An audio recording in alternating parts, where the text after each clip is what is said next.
Okay. Hey, oh, there it is. All right. Can you hear now? Can you hear now? Are we good? Are we good? We're getting sound waves here, so you know, this is going great. Yeah. No sound, no sound. Still no sound.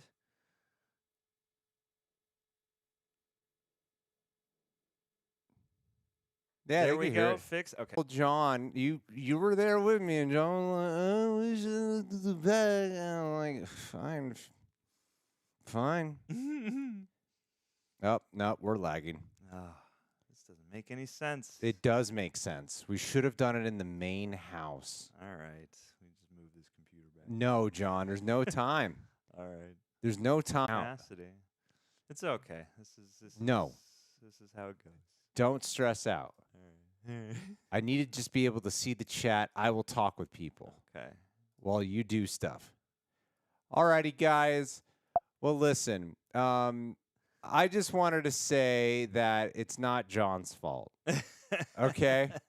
Did I pay the internet bill? I paid it 6 months in advance so I didn't have to think about it. Yeah.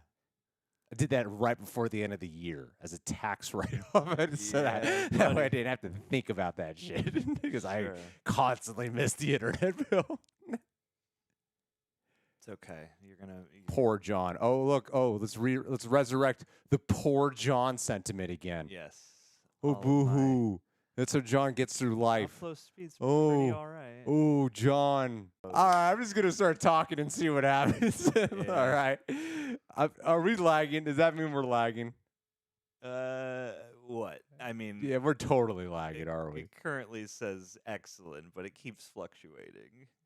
This feels like a YouTube problem, but I cannot rightfully tell. I don't know why you two would be lagging. I don't know why. We lost 50 viewers, John. Chat?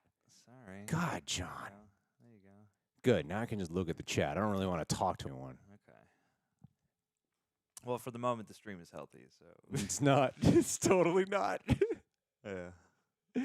No data. There's no data? Well, it keeps going. I think those are the lags is when it says no data. It means, yeah.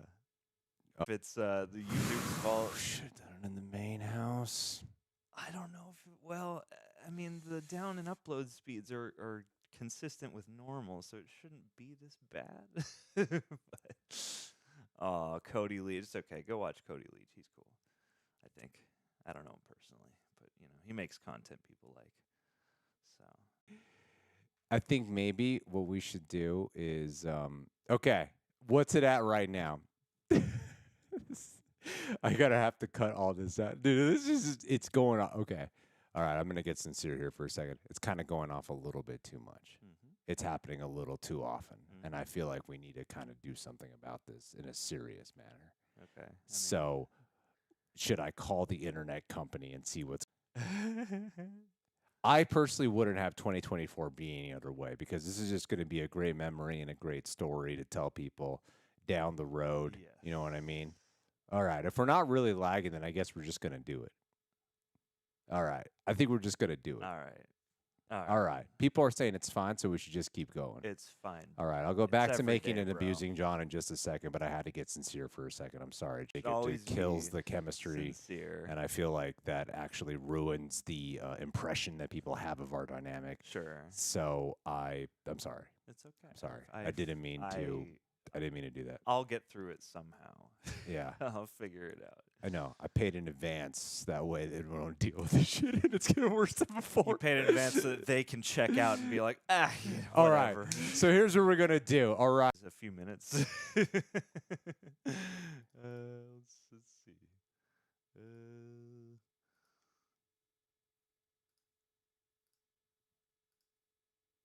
No, I don't want to do that. Can't we just go to where it's actually at on the 540. Yeah, 540. You're the guy. You're the guy for those. You know how to cut to the chase. So, alrighty. I think we should just do the stream and see how it goes. And if it's really starting to lag, you guys just need to let me know. And is the mic level adjustments really bad right now, John? Should they be? They're normal. They're currently what we always use. don't know. Alrighty. Well, we're gonna do it, and no matter how awkward it gets, we're gonna do it. No. They're saying it's too low. Oh, well, Yeah. I can crank us up a bit more. How's that? You just let us know.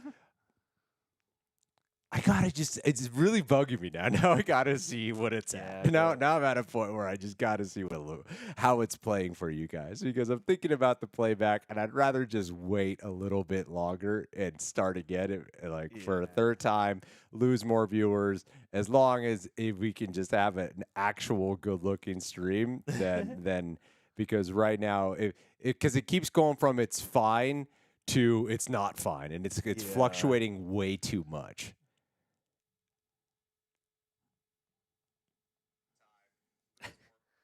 Alrighty. Okay. We have lost way too many viewers. John, we need to get this going. All right. Alrighty. Okay, here we go. We're going to start this off one last time. We're going to kick this off one more time, and we're going to go, we're going to do a quick recap. Thank you to all for helping us have a fantastic 2023 year. It literally was our best year we've ever had. And not just in terms of whatever you measure success by, but also in terms of like how we feel about what we produce as well. You know, like the combination of both. It's like a win. I think last time people like Holiday, Tom James, Christian Harloff, Olivia, or my wife, who's done a couple videos of me this year. So I really do think, and she helps out so much behind the scenes as well. And I think that it was like the best year ever for a variety of reasons for Real Rejects. I'm excited to go forward with 2024. And with that in mind, we have some super chats that I know we do got to catch up on. All suck, and I think especially this one's going to suck. So thank you guys so much for thank you guys so much for everyone who has been contributing. And also John was saying his most anticipated movie of the year is the newest Silent Hill film. My most anticipated movie is Deadpool 3 for a variety of reasons. I imagine that we are John, we just have to ignore. I imagine that as we are going to be going through this stream, some of our opinions might repeat itself a tad bit. So I just want to see what you guys are saying. I do feel bad about what happened last stream. So John, I would like to catch up on what we missed on the last super chats, if you don't mind. Oh, sure. Yeah. I'm sorry. We will talk missed about anybody. TV shows. We missed quite a few people last time because we had to cut the stream short. But I'm going to make sure everything here is going to be going according to plan, even if it's buffering like crazy. It's all good. All right, we are here. Did we miss super chats last night? I feel like we read all of these, but we didn't read any super chats last time, John. Oh! You mean from today? Sorry, the last stream. The Jonathan Majors No, stream? John, no. Gotcha, We missed a course. bunch. It's all the same to me. Yes, we're here. We got him. See, Deadpool 3 is definitely the one that I'm most looking forward to. Did you pull it up? Deadpool 3? The super chats. Yes, but I just want to make sure that you're prepared, because when we magnify them, it's going to demolish the chat. How so? It's going to 500% zoom the chat. Well, then we bring the chat back and we readjust it. All right, here we go. Oh my God, what has happened to the YouTube stream? It's everything that always happens. You didn't bother to first change it on the OBS, John? Oh, okay, we can go back. I mean, that probably would have been the smart thing to first eliminate it from the OBS so that way we can see hearing on screen, John. Sure. Well, I mean, this is going to stay.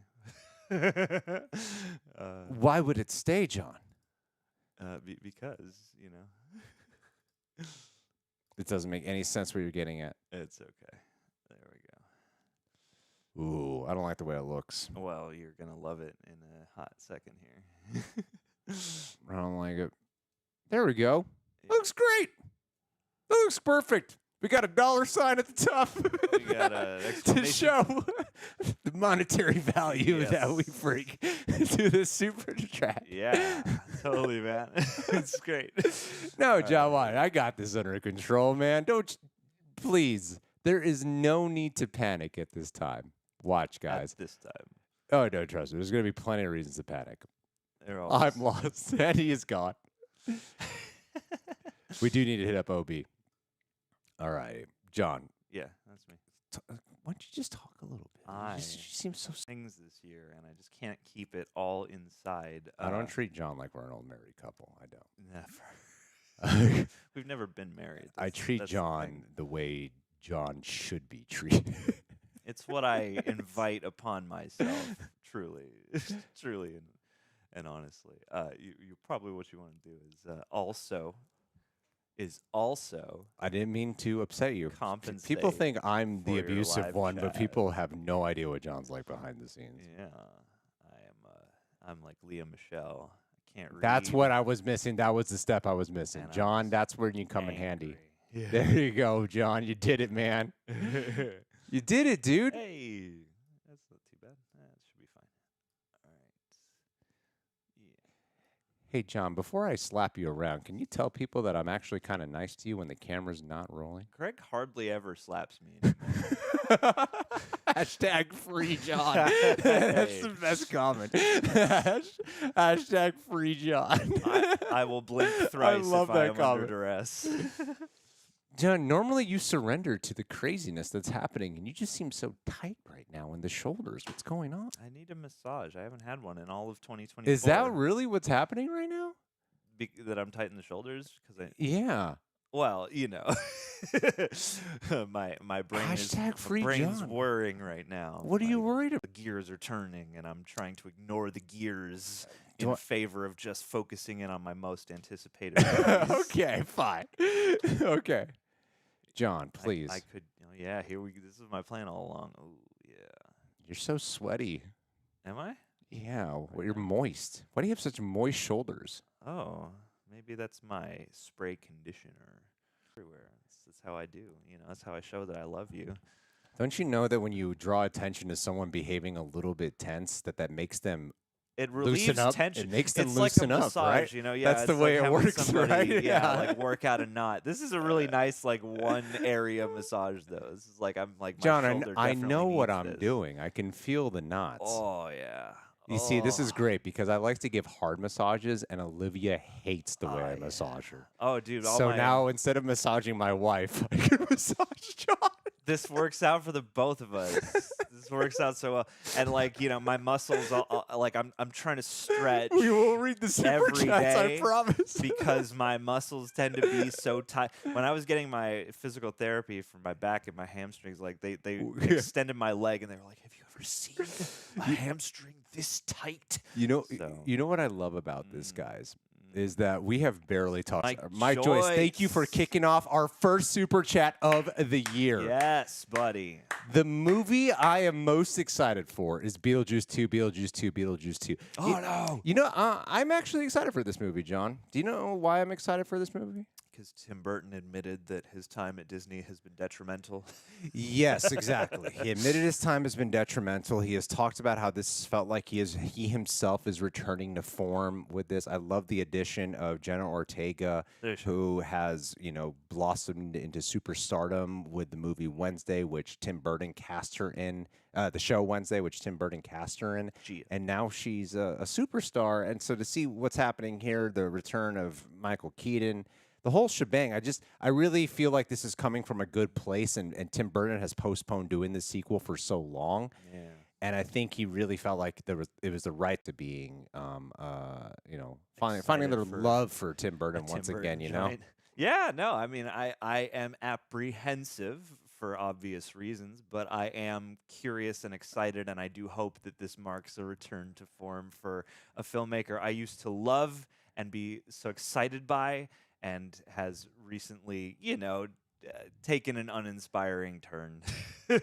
So yeah, like as much as a sequel like this at a moment in time like this is a bit of a dubious prospect in some ways, I feel like there is a good chance that this could actually be something special, if not, it's got to live up to the first movie, blah, blah, but like, I don't know, I think it could be pretty cool.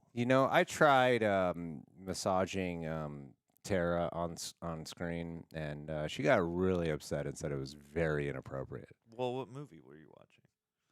is the right question to ask. 12 years a slave. Yes, well, I mean, I would take a massage during that because of all my white guilt.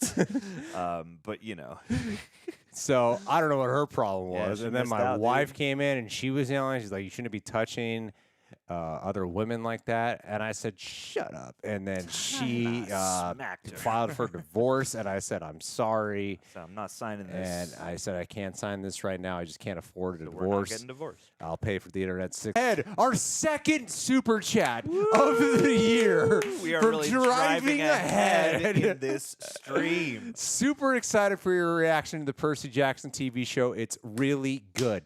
Yeah, I've heard amazing things about it. What Tara and I want to do is watch the second movie because I've heard nothing but great things about it. Both movies, really. And especially after that first movie, those things I've seen in all Fans of are going to be 2023. expecting it. And I just know that it's going to be met with nothing but, why did you just cover this show? Why'd you do this movie? Yes. But that's why we have to do it. And Tara has been really sick. If you follow her on social media, she's been obnoxiously sick. Yeah. Arguably, I should be paying her a visit, but instead I'm just like, why aren't you better? Can you just hurry up? We got to film this Percy Jackson show.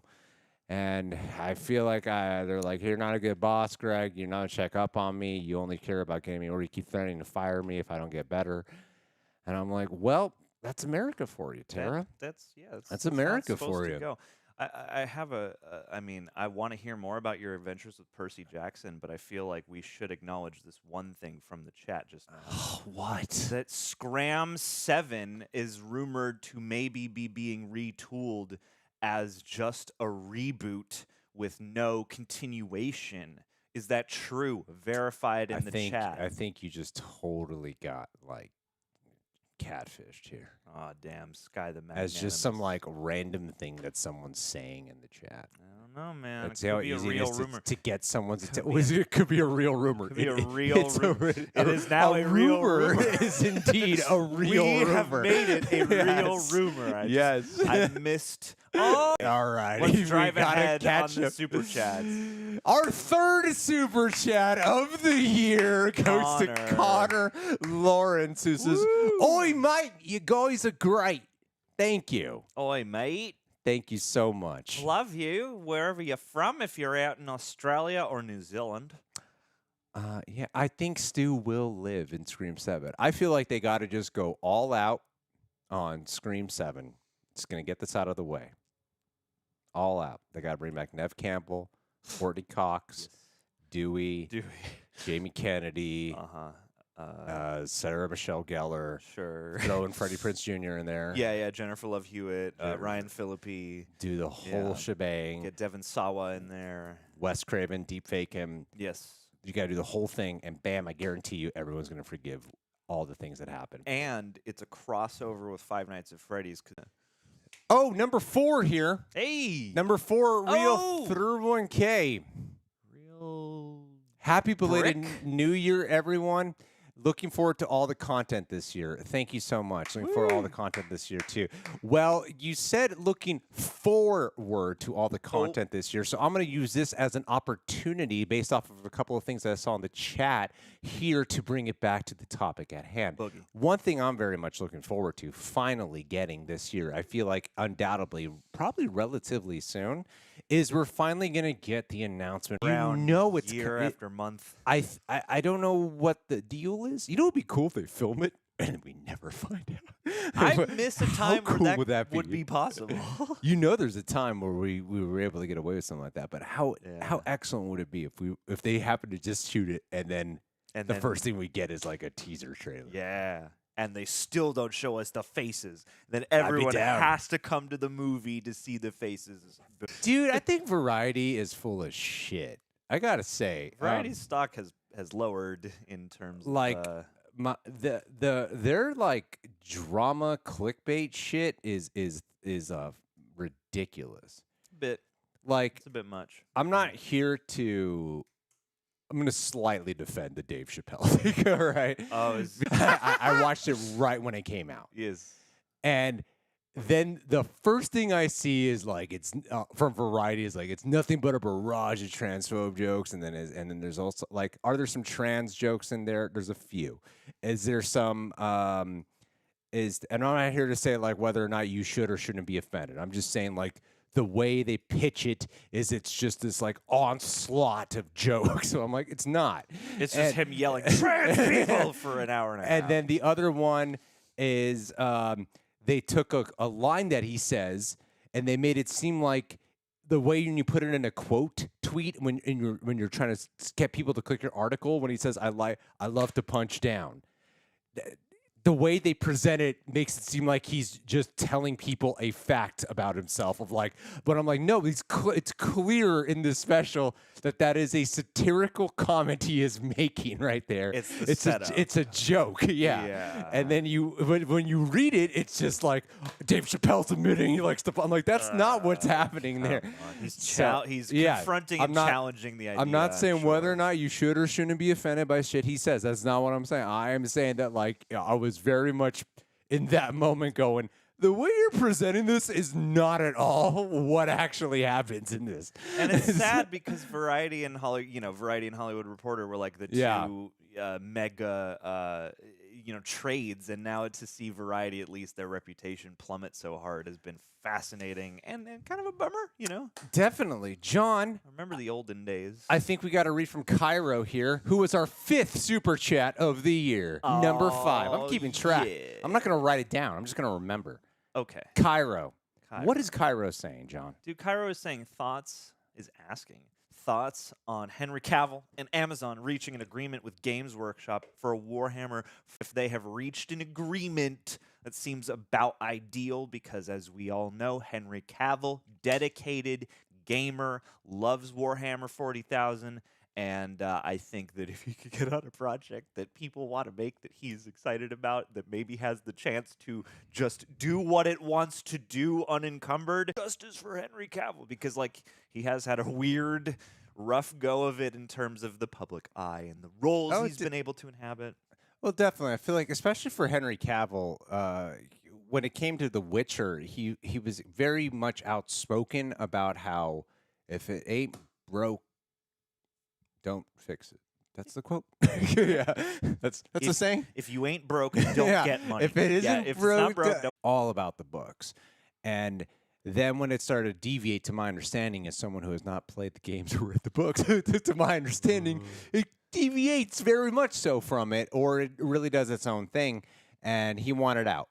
And I think with him on this, it sounds like he's also a producer who's going to be involved with the actual creativity of this. That it will, if there's one thing that I feel like we're all going to be getting, you're going to get something faithful.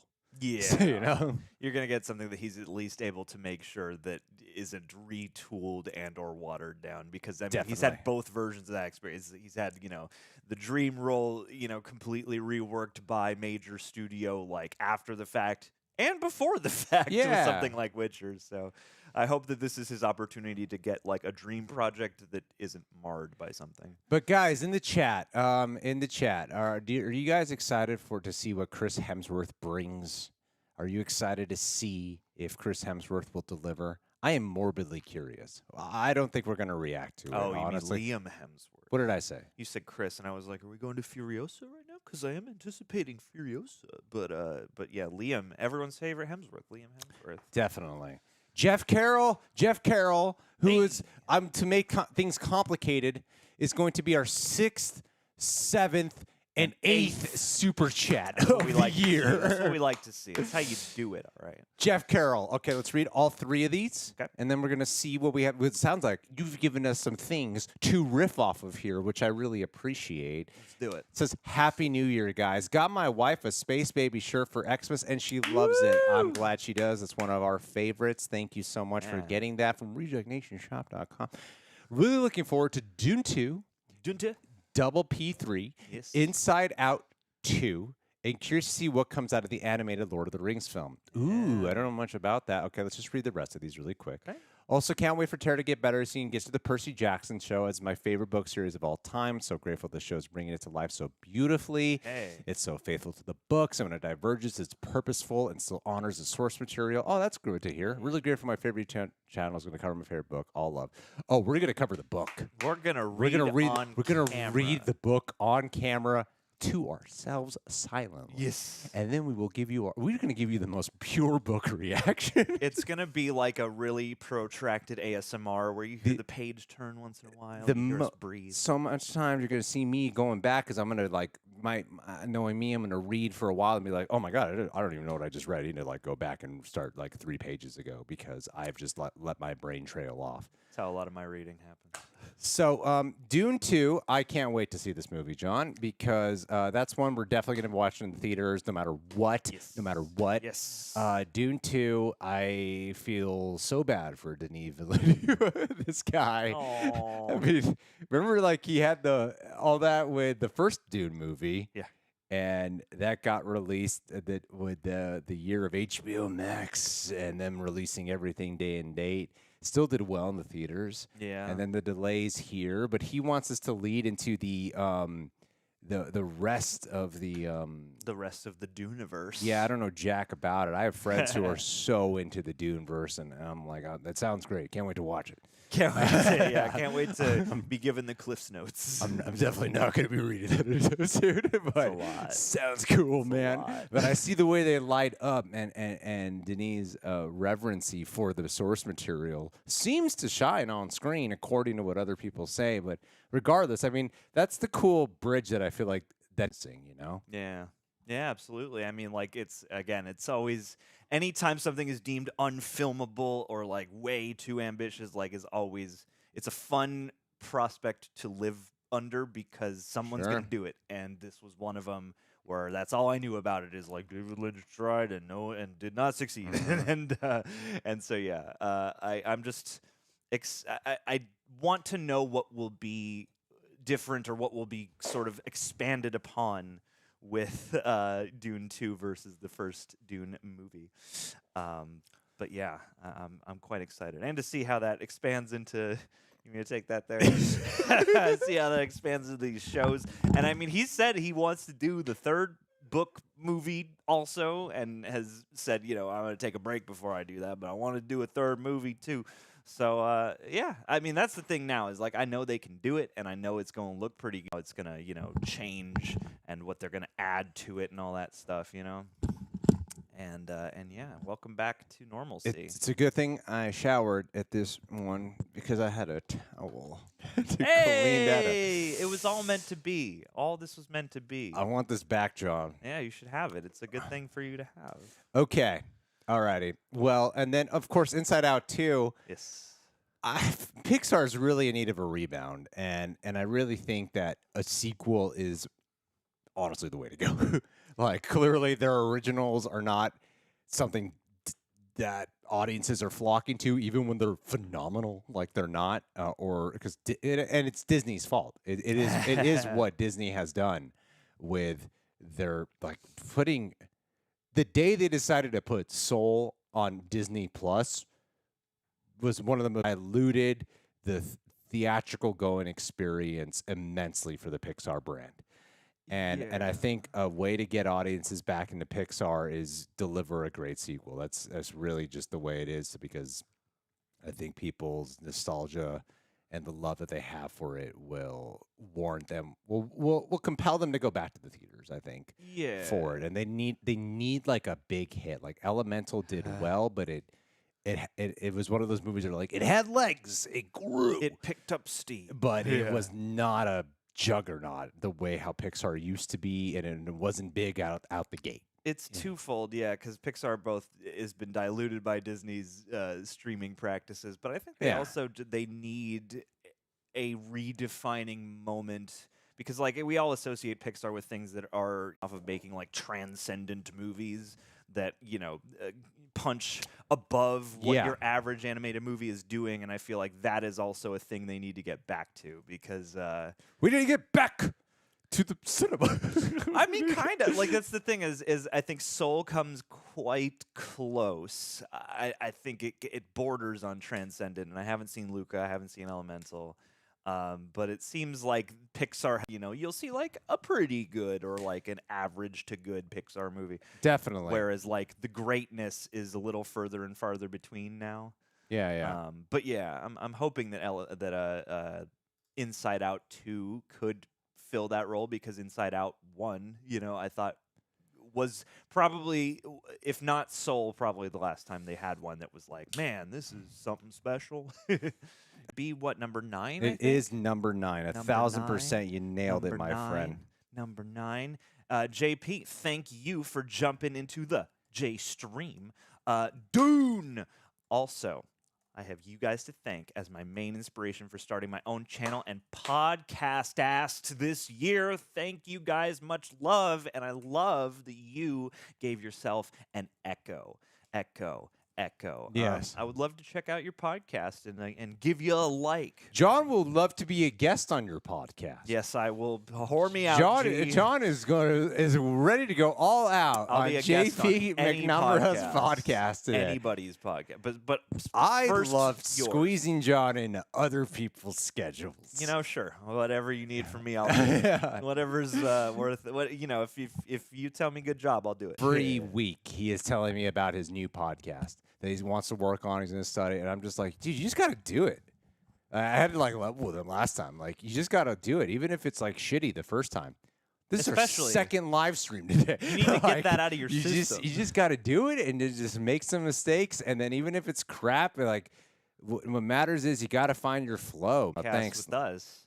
Look at that. You got so many pods getting popped off now. Thank you, JP. We appreciate you very much. Thank you. Let's go for number 10. Our 10th super chat of the year. Woo! Skeptical Solomon, what 2 movies in 2024 are you excited for? Well, John said, yes. Here's what John said. I'm going to tell you what Johon said. Return to Silent Hill. Return to Silent. It's not a hard title to remember. Return to Silent Hill. Yes. And what's the other one? Nosferatu. Nosferatu, Robert Eggers, because you're a huge fan of The Northman and The Lighthouse. And I didn't see Witch. I didn't see The Witch, but I love The Northman and the most Lighthouse. pretentious horror nerd you'll ever meet right here. I've been saving The Lighthouse because for what? Is there a video to make out of it or no? For the Has it done well vague for possibility Natalie that we Gold? figure out how to do The Northman. That's how we gauge all of it. We go, did Natalie Gold do it? Yes. Clearly, our views always match up with her. Yeah, sure. If it's not a reactable Hey, movie. man, dude, we got a year of delays. Yeah, we're going to do anything and everything this year. This is a year where we're just like, screw it. If it gets 5,000 views, we're doing it. Just throw it up there. It works nicely. It plays well into my wretched time management skills, but also then I'm like, this is great. You've seen The Witch. We saw The Witch together. I was being a joker. You're being facetious? I was being facetious by insinuating I'd seen the 2 films I hadn't seen, but not seen the one I had. Hey, Laura, I got to say, I don't think Natalie Gold sucks. Wow. It has reached the point where I'm like, has she not seen any movie? The thing people say to us. There's a reason there are multiple hosts. But I'm like, yeah, there's a reason we have a lot of hosts. I'm like, I haven't seen it. But I'm like, wow, she really hasn't seen like any movie. Yeah. Maybe someday. Bad Medicine. Bad Medicine's a collab that I really do want to figure out and work out. Bad Medicine. I got to tell you, Wow, you're acting like you've never seen Bad Medicine. Sorry, for a second I thought Bad Medicine even supports us on Patreon. I know. Wow. I just like that's a bad look, John. I'm not saying I don't know who Bad Medicine is. John, but why Nosferatu? Nosferatu because I am a huge fan of the original 1920s movie. Boring. The F.W. Murnau joint, and I am excited certainly, but I feel like Robert Eggers, it's the perfect blend of a talent with a property. It kills my soul a little bit to call it a property, but you get what I mean. And I feel like if anybody can update this in a way that's like freaky, that maybe has a little bit more of that direct horror punch that people who find The Witch boring are looking for, but that will also have all the flourishes of what he does. His, crazy attention to detail and parlance and language and all that stuff. yeah, I am very, and I mean, as much as Bill Skarsgård playing Count Orlok is, it's like a very sensical choice for the here and now. I still think he could bring a lot to that in terms of presence, and they're saying like, "Oh man, you don't even know he's there." So yeah, I'm very amped for that. Bill can play a variety of villains, though. Like, he's been fantastic in Batman and Spider-Man. And who was that called? The Devil Wears Prada? Who was it? The Devil all the time? Devil all the time? Yes, the Devil all the time. Devil all the time? Devil all the time? Oh, wow, and I forgot he was in that. appreciate that, Brandy. Saw a really negative Twitter thread about me about that, so thank you, Brandy. So, yeah, that. So I feel like it'd be great. My two most anticipated, I'm going to... What else is coming out this year? I got a whole list for you if you need them. No, John. But they're my picks. No. They're my picks. No, I don't want There are your a couple. There's one I know we're both looking forward to. picks. Garfield? Definitely. No, come on. Joker? I'm looking forward to that because of Lady Gaga, pretty much solely. The Bob Marley movie? No, come on. Your favorite person is in it. Peter Sarsgaard? You're not looking forward to the Fall Guy? Oh, yeah. Fucking movies are going to be so long. And It could be very long I and feel like his indulgent. movies are so and not they good. always overstay their welcome. But it could be good, and that's exciting to me. It's really hard to top Deadpool 3 for me. I'll tell you my most anticipated show is going to have to be Boys Season 4. That undoubtedly is my most anticipated show. I feel like they got something really special up their hands, especially knowing how the Boys comic ends, and then seeing some things that were teased in the trailer. I was like, oh, that they might actually be, because Boys season, without going into any spoilers, being insanely vague here, Boys Season 3 does some things where you're like, okay, then there's no way the Boys comic book can have the end like anywhere near remotely close to the ending in the comics as possible. They'll figure that shit out. Yeah. Wait a minute. Oh, no. we gotta do a refresh. Do it, John. All right, let's do that refresh. Get ready, people. It's gonna change everything for the better in 2024. We're going to get to Super Chat number 11. Are you excited? Box. That's what he's been riding off of for years now. I know. I got a haircut at the end of last year, and no one noticed. Imagine if John bald. I don't think it would look good. I think Jensen's 1,000% in Season 4 of The Boys. Somebody's... Oh, yeah, he's got to be. They'll find I should have reserved my TV show answer for later. Oh, Kraven the Hunter. Yeah. Yeah, leave a like while you're out in the rainforest researching spiders when my mom died. Haven't seen the Civil War trailer yet. Not yet. Oh. I think we're just going to react to that. I'm excited because I feel like that could go either way. Chat, can you tell me? I want to watch Sound of Freedom, and people are like, you'll get shit for it. And I'm like, but I want to watch it. I'm very curious about it. I'm very curious. Yeah, I mean... it would be a good thought experiment, and the thing is, I've heard people who have seen it come out and be like, I thought it was a fine movie, and then I learned about all the context surrounding the movie. So it does seem like a hazardous Rorschach. I'd be fine with just watching it, and it was okay. I mean, I don't know. It seems loaded, certainly, but I just want to watch it just to see it for the movie it is, and then go, all right, well, here's my opinion on it. Yeah, I think that's... And I feel like I can easily do that as long as I just avoid looking up the true story before I watch it, and then just take in the movie itself. Because there's like a lot of baggage, like people are saying, but I was like, it's been on my list, and I'm like, I want to react to it. I do. But it'll be an experience, and there you go. Who cares, man? And you'll get everyone in the middle. I say who's like, welcome, it's a fine movie. Everyone, all political parties. Everyone's welcome here. Everyone. Oh, Wicked. That's right. I don't love Ariana Grande, but I'm excited to see what they do with Wicked. James Argenta. Ooh, 11. Number 11. Our 11th Super Chat of the year. most anticipated TV shows, Hot Dog Season 2, which will intro Kraven the Hunter and the Acolyte. During filming of Acolyte, Daphne Keane... Okay, that is a very confusing way of putting a sentence... Because you said, I thought you were saying... I thought they were going to introduce the Acolyte into Hot D. Yeah. I was like, oh, it's interesting that there's another version of the Acolyte, and then with the same year they're releasing the Acolyte show. Okay, Sure. All right. So during filming of Acolyte, Daphne King apparently broke 4 lightsabers. That's nothing. Christopher Lambert cut his whole finger off filming Highlander 2. Michael Ironside broke a rib because they used real swords per Christopher Lambert's request of Highlander 2. Would love to see any I'm of the just Highlander saying, movies. man. You haven't seen the Highlanders? No, they're on my list. That giant ass list. I'm sure dude. you've read every inch of. Of course, man. yeah, But no dude, Highlander.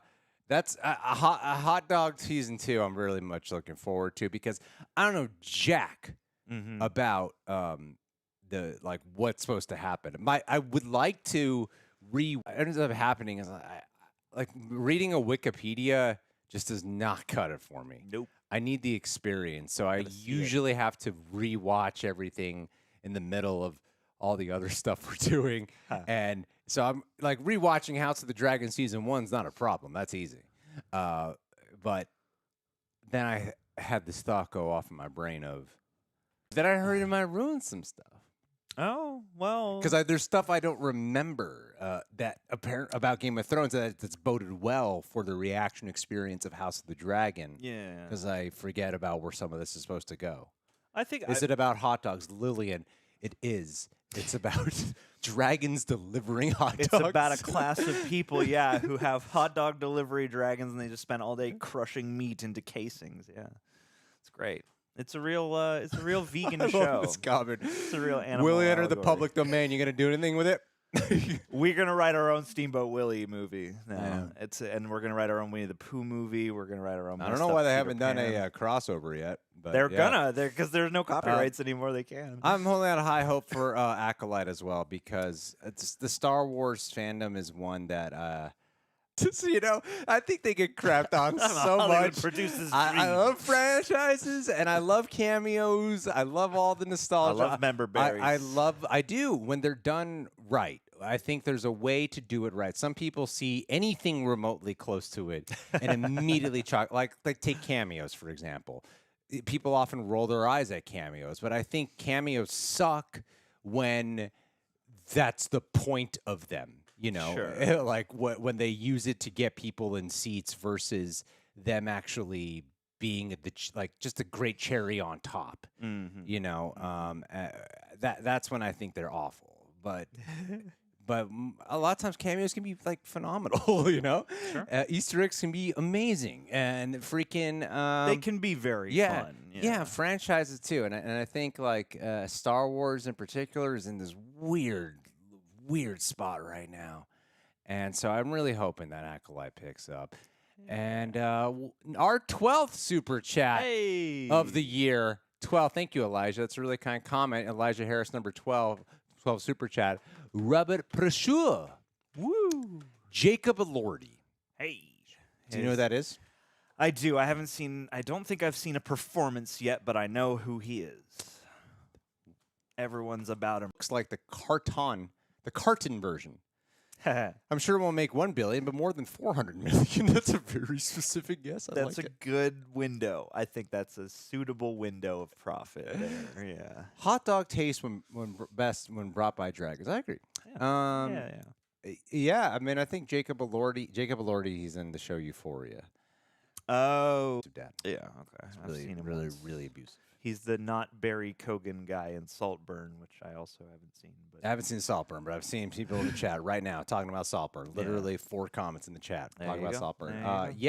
I think he has the look. I think he's got the talent. You've got the look. He might be a little too. I mean, he plays like a high schooler, but I don't know. It's just weird to me. He comes across a little too manly for. I don't know. Terry McGinnis does have this. There's a bit of a feminine touch to Terry McGinnis. A slight feminine touch. I don't know how to say this appropriately, but he looks like one of those dudes who like in his late teens, early 20s to get money, maybe like start in a couple of like low budget adult films just to, get his feet under him. So like, I don't know, yeah, he's got that like slight kind of slender thing, but also like lean muscle, and he's got that kind of emo. Ruby Rose should play. That's what I Terry mean. He's McGinnis. got a feminine thing about him. There's something the a little shape of his feminine. head. Yeah, totally. But he's a great actor. He's like Jacob Elordi's real. He's one of those guys that you see and you're like, oh man, you're stunning and really talented. Yeah. Fucking hate that. Welcome, Aisha. Good to see you. Hey again as Aisha, well. what's going on? Didn't like Saltburn. Saltburn's divisive. It's a divisive movie. The Barry Keoghan's junk is divisive. Real, apparently. I guess that's all I know about it. And I still got to see Promising Young Women as well. It's the director's other movie, Emerald Fennell, Pregnant Barbie, as who directed it. John, please, let's move on. Yes, to my most anticipated TV shows of 2020. 13. It's 13. I just didn't want to say it because it's unlucky, and now you've cursed the stream. Mm-hmm. People on the 14th floor, you know what floor you're really on. Bucky Barnes, ATL, we love you, appreciate you. I hope for a happy, healthy, and great new year for you both. I hope for a happier, You healthier... suffer in hell, Bucky Barnes. That's what I meant to say. I hope for a worse, your life is more sickly... I hope your life is shit this year, Yeah. Bucky Barnes. the oldest feeling year yet. I want you to report back saying that there was a fire in your house. Love to Pakistan, Aliyan. Pakistan. No, Bucky Barnes. I hope you have a great year. Thank you so much. Thanks for holding on the chat. Please leave a like on this chat. We love you, buddy. Euphoria as a show needs to never return. Fascinating comment. Oh, I've only seen... I'll watch it now then, I guess. Damn. You know, guys, all your criticisms about Saltburn are just making it sound like a really interesting watch. Yeah, everything I hear about it makes me want to see for myself. Yeah. But thank you, Bucky. We love you and appreciate you very much. John Lee. What number is it, John? It's 14. 14. John Lee, 2020-24, anticipated TV. Penguin. That's on my list. A Penguin does look pretty great. Yeah, and I mean, just to see Colin Farrell get the chance to do that more, I'm here for it. Invincible Season 2, Part 2. Of course, I kind of forgot about Invincible. Oh my God, you're reminding me of so much stuff. Squid Game Season 2 is coming out this year? That's right. Is it? Oh my. Squid Game Season 2. How can we forget? Someone just reminded me in the chat. Doctor Who comes back in May. I'm excited. I like Ncuti. I found myself thinking about him. Really? Yeah, I was like, that guy's really good. Yeah.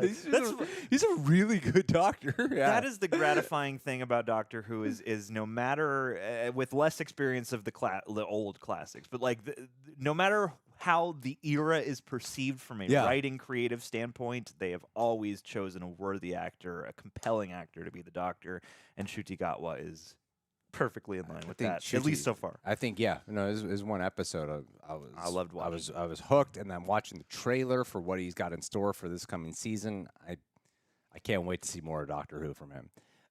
Joker 2, I'm heavily considering leaving Twitter because you go on Twitter and I have gotten lost in it and thinking that everything sucks thinking that everyone thinks everything sucks because of Twitter. Sure. And, Twitter, you got me convinced that people are looking forward to Joker 2, but I think Joker 2 is going to be a sensational hit. I think it will. I feel like it's going to be like massive. You got Lady Gaga in it, man. And even the people hating, huge. Even the people hating are gonna show up because they have to see what that looks like. And I feel like the thing about having Lady Gaga and a musical element at that appeals to both as Harley. As Harley, come on, yeah. And I think her inclusion can, like a Joker 2 is going to appeal to everybody who loved and saw the first Joker. But I feel like having her plus a musical element will bring in more of the people who weren't for the first Joker movie. Musical aspect, are as delightful as they portend to be, because I am constantly sitting here going like, man, bring more musical numbers into these movies, and bring a romance we can care about. And for all my gripes about the first Joker, there's stuff that I feel like, this could be my Joker movie if it's done right, you know? They should play Bad Romance in there. It's the new Bong Joon-ho with Robert Pattinson. Ballerina, I don't know. These John Wick spinoffs, they don't really seem like they know what they have on their hands. Wicked, I'm excited for. I mean, Ballerina. I think people forget that it's not. It's John Wick in the world of John Wick that makes it great. It's not really. It's not the freaking Continental for 3 yeah. episodes. Yeah, I feel like I don't know. I like Ana de Armas. If anybody has a super chance, talented she and could do it. 'Cause stunning. people like her. But I like watching good-looking, talented people on screen.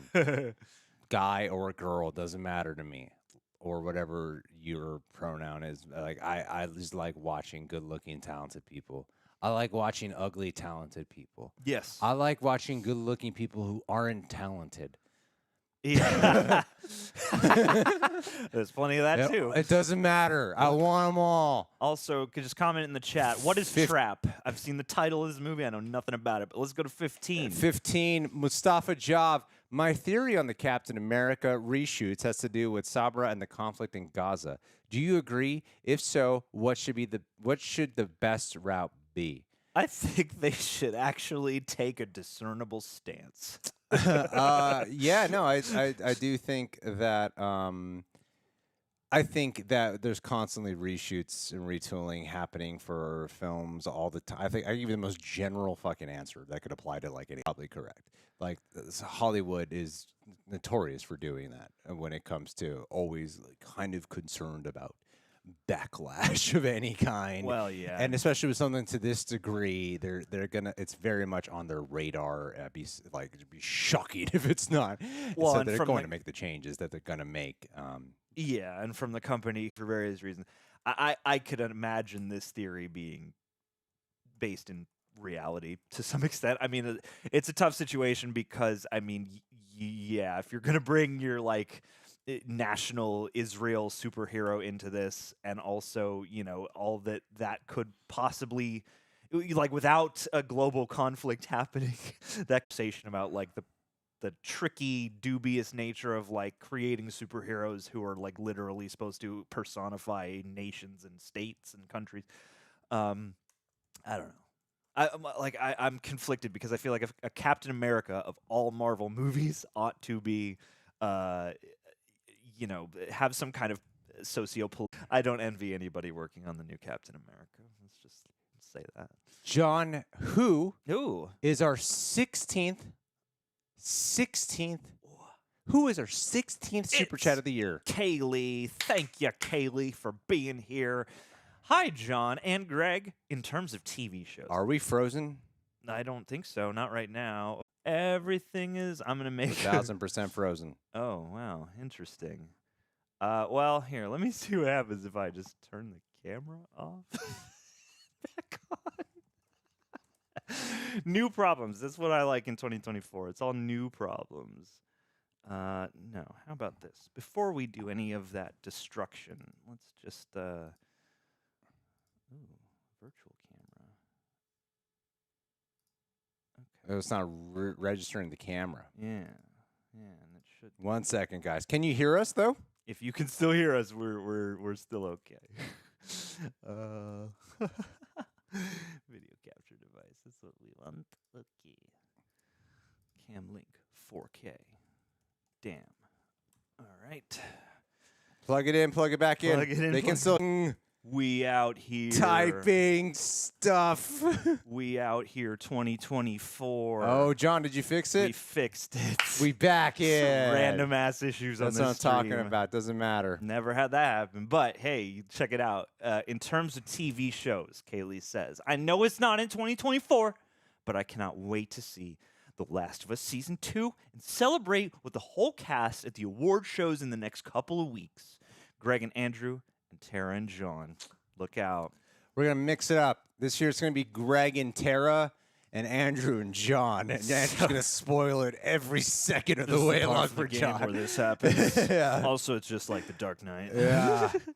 Yeah, it's going to be good. I'm looking forward to it. Those were me super too, fun. man. It's going to be great. We should, all do a live stream together when they do awards for the show. Dude, you're gonna have to really work your ass off to make sure shit does not get spoiled for you. I know. Really work hard. I know. I'm nervous about it. I hope yeah. they change as much as possible so that things get more and more confusing. We do need more John reactions. Oh, okay. I'll Have you do not some. seen Deep Blue Sea? No. All right.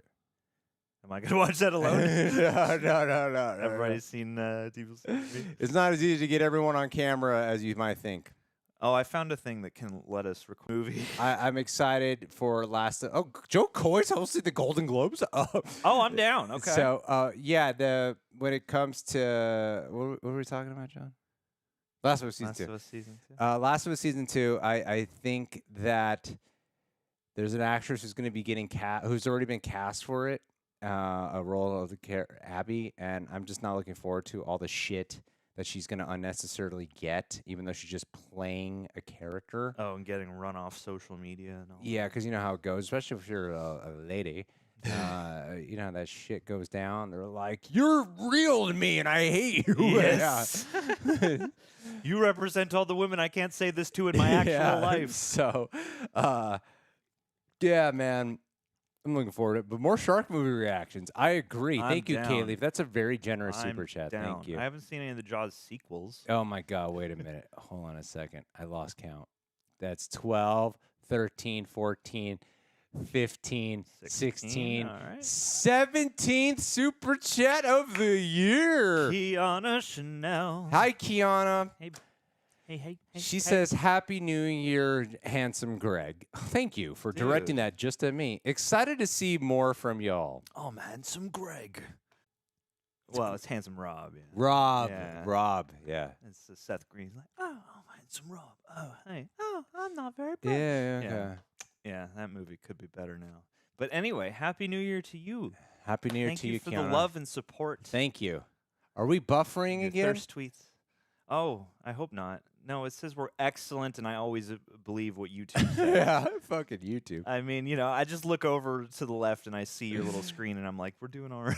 We're right here. This is how I'm talking to you guys. Yeah, look out now. The Golden Globes are on Sunday. Oh my God, really? Already?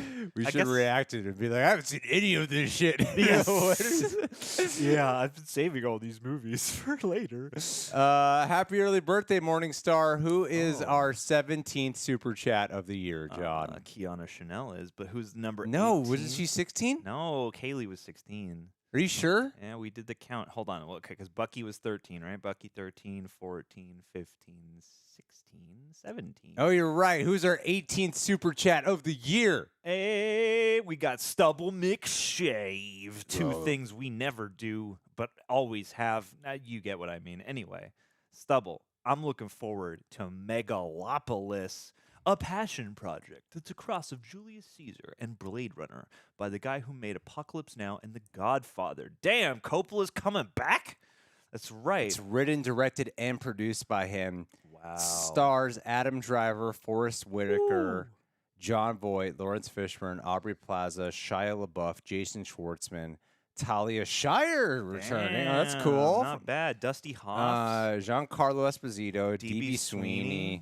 Look out. And Natalie Emmanuel. I know that name. I don't Okay, here's the plot. In New York, a woman is divided between loyalties to her father, who has a classical view of society, and her architect lover, who is more progressive and ready for the future. Yeah. He wants to rebuild New York City as a utopia following a devastating disaster. This sounds like a very ambitious movie. I know. I'm nervous. And if anyone knows Francis Ford Coppola's work as of late, you know it's going to be top-notch material right here. Yes. You know all these people didn't just agree because it's Francis Ford Coppola's Be his last recent movie, films. So let's make it.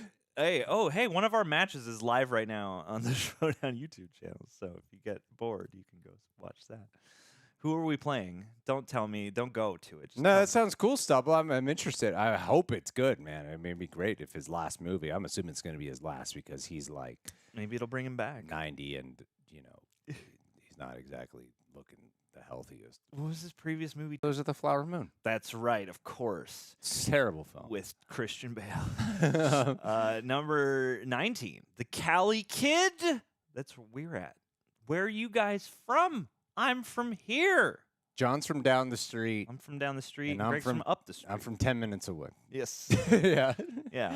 We're all neighbors here Yeah, in man. the biggest city amalgamation. I grew up here in Los Angeles, born and raised in the Valley. Yeah.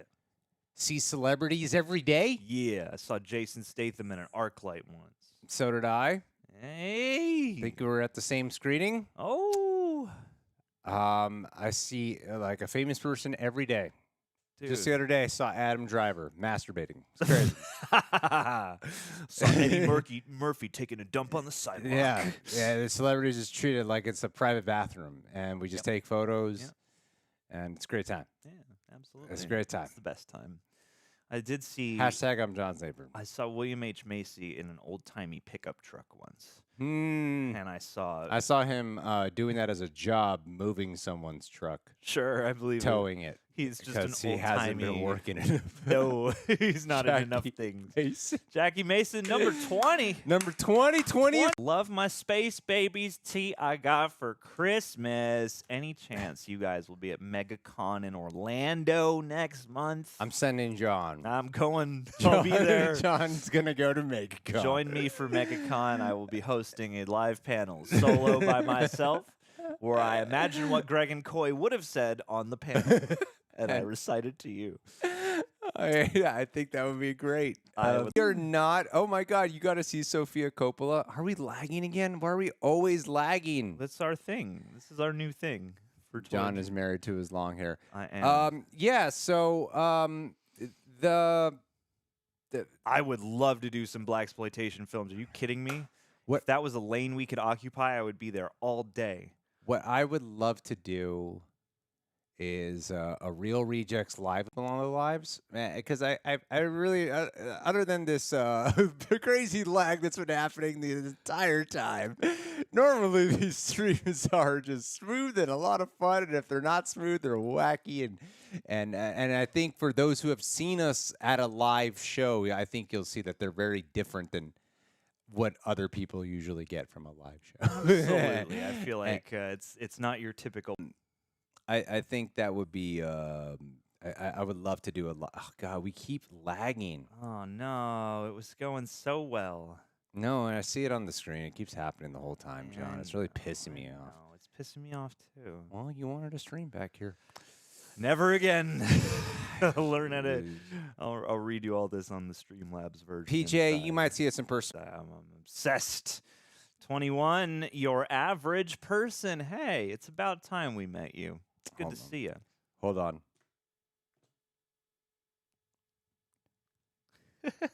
All right. We got it. I need to see where. Quiet, John. All right. Looks like we're back. Sure.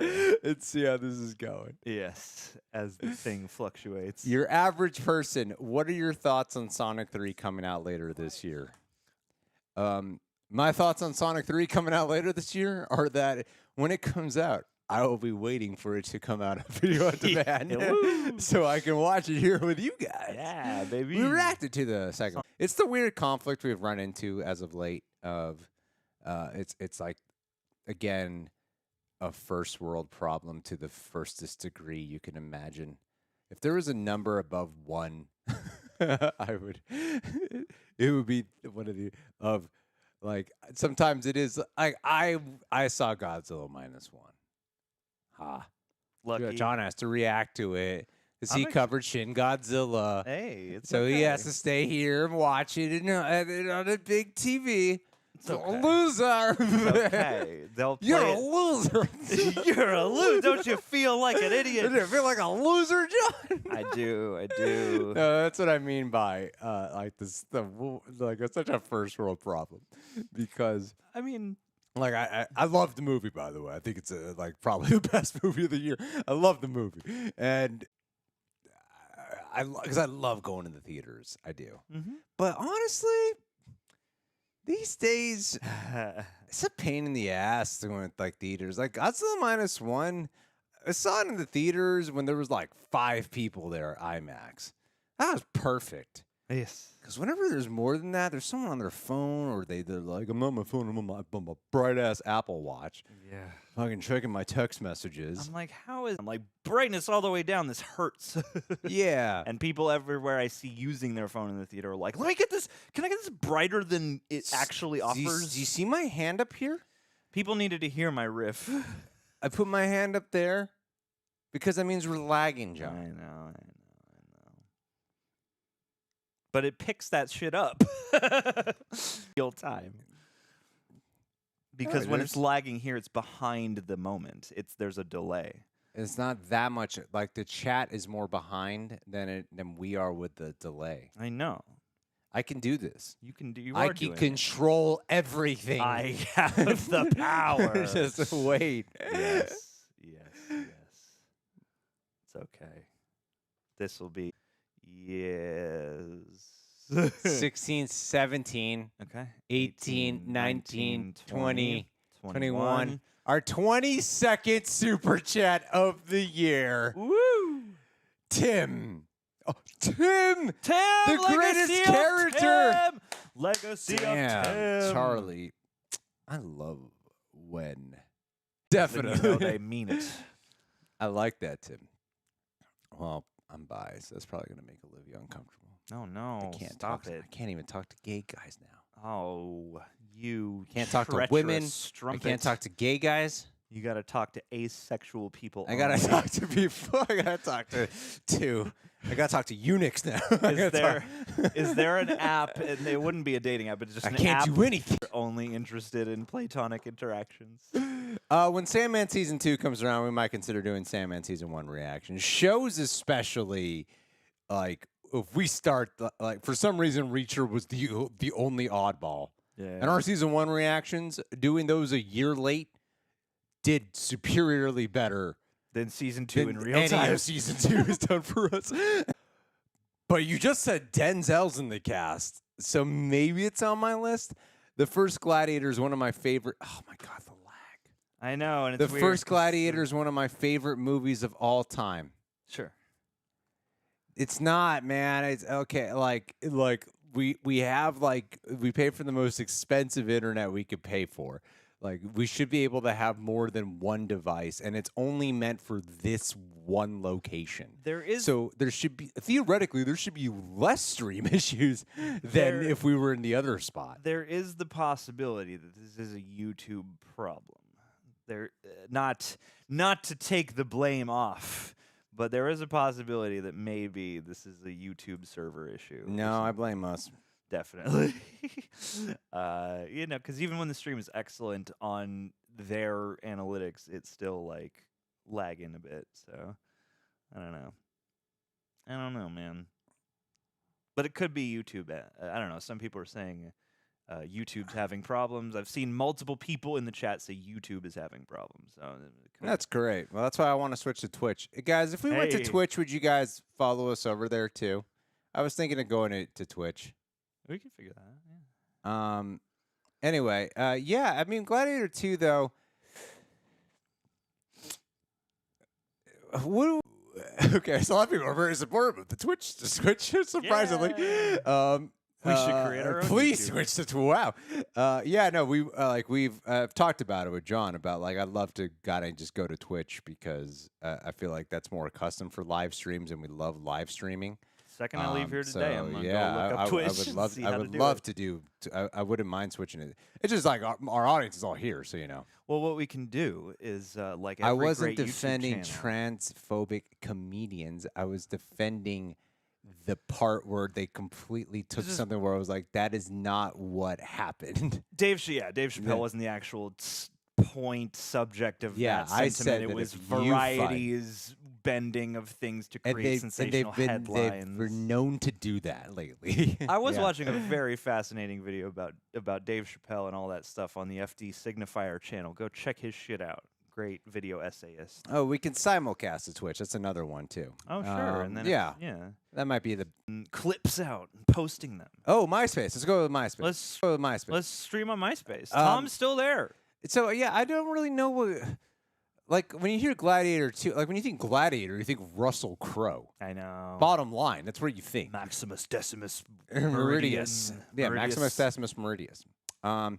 So you think Russell Crowe, like he's the gladiator, He's the guy. and so to not, it's not a true story. So the world that took place in that historical piece, doing historical fiction, riffing on some parts of history that are true, blah blah blah.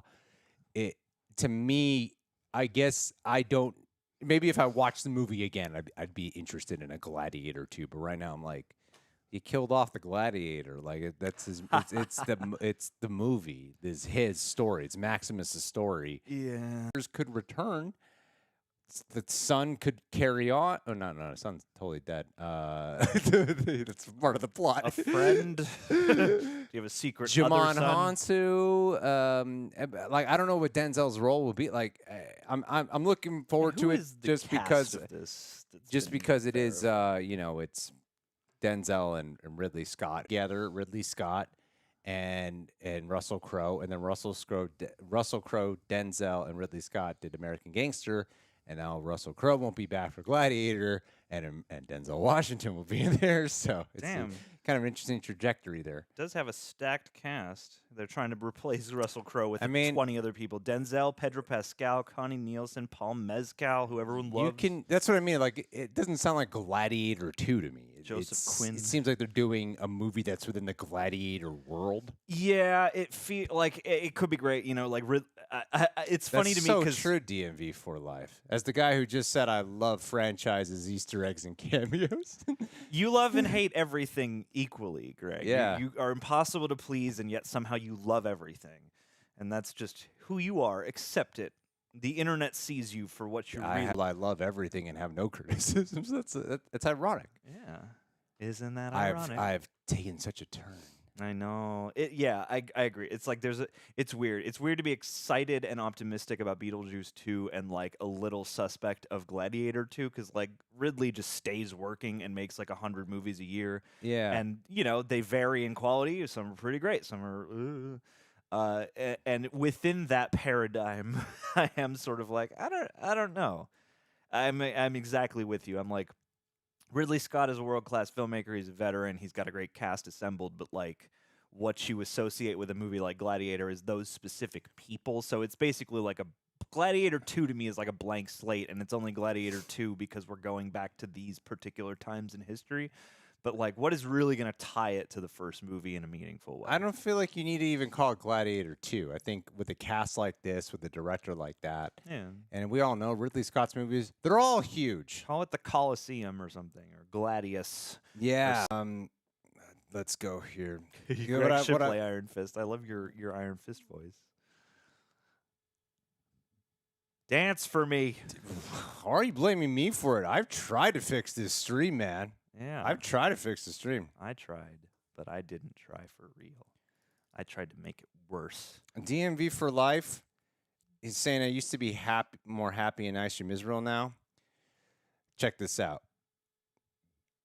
Fuck you. No! Look out. Look out, Coy. Oh, damn. Ouch. You're gone now. Oh, You're gone. You have been hidden away. Anything that reminds me of what some bullshit someone would say on Twitter, they're gone. Yes. As simple as that. Get out of here, Elon. It's something as simple as that. Gladiator 2, though. Wesley That was a Kano, good comment. AR-15. Oh, my. What is this? 20... Hold on a minute. Okay, so Keanu was 17, right? 18, 19, 20, 21, 22 was Tim. 23. Oh, we're almost there. Dude, the Wesley Kano art. the best real reaction. Bless you, my friend. Thank you for the love and support, and for assessing us in the superlative. I appreciate Wesley Kano. Kano is a good rapper. Guys, I appreciate everyone who's in the chat who's been like coming to my defense right now, and I want to say that it's okay. What I realized lately is after having some Twitter threads about me recently, I was like looking at other social media people, And I realized the key to success is you got to become a full-blown sociopath. Sure. You got to have complete and utter shameless and if people hate you, find a way to monetize that. Find a way Rage bait to utilize that, give it more to it. Yes. Just looking at what a lot of people do, like I see, like, especially people like the ones who come from like you see it with YouTubers, but you especially see it with people who form from TikTok and Twitch. Just the most shameless shit ever. Doesn't matter what, no matter how much they're never wrong, and they only admit when they're wrong if it's starting to affect their monetary. So that's what conviction means. Like I just see like. You know, I've seen threads about me or just like, oh my God, he just pretends to be shocked and surprised and it's fake. Then I'm bawling on camera and I see a thread about me bawling on camera and like, he's just snot and red nose. Like, come on, man. Yeah, it's a performance of a lifetime right there. Like, that means I'm a good actor, you dumbass. Yeah, like, nobody had to blow anything into my eyes. Why are you going to say that about me on Twitter? They fucking say that. Yeah. No one it's just, to me, it's like, just, recently, and so I had to look up Real Rejects and Monitor or something, and I came across some threads. And you see these people, like, crapping on me, and the part of it that surprised me is, why didn't they at me? Why didn't you at me? Like, if you're gonna do this, at me. Don't just make a threat and engage and then not at me. They're being way too cowardly about it. Sure. Yeah. I mean, yeah. That is a bold statement. 24. It's not bold. It's just like fucking don't be a coward. No, I'm just saying at me. No, I agree with that, but I'm saying bold in the sense that like. I also understand just not wanting to hear that noise and not wanting it to invade your at box. Yeah. But no, I appreciate your gusto and your grit. No, dude. I just blocked whoever was being a dick in the chat. But anyway, so Bryce Ratliff. What number is he? 24 for 2024. 24 for 2024. Yeah. And he is his first super chat. Yes.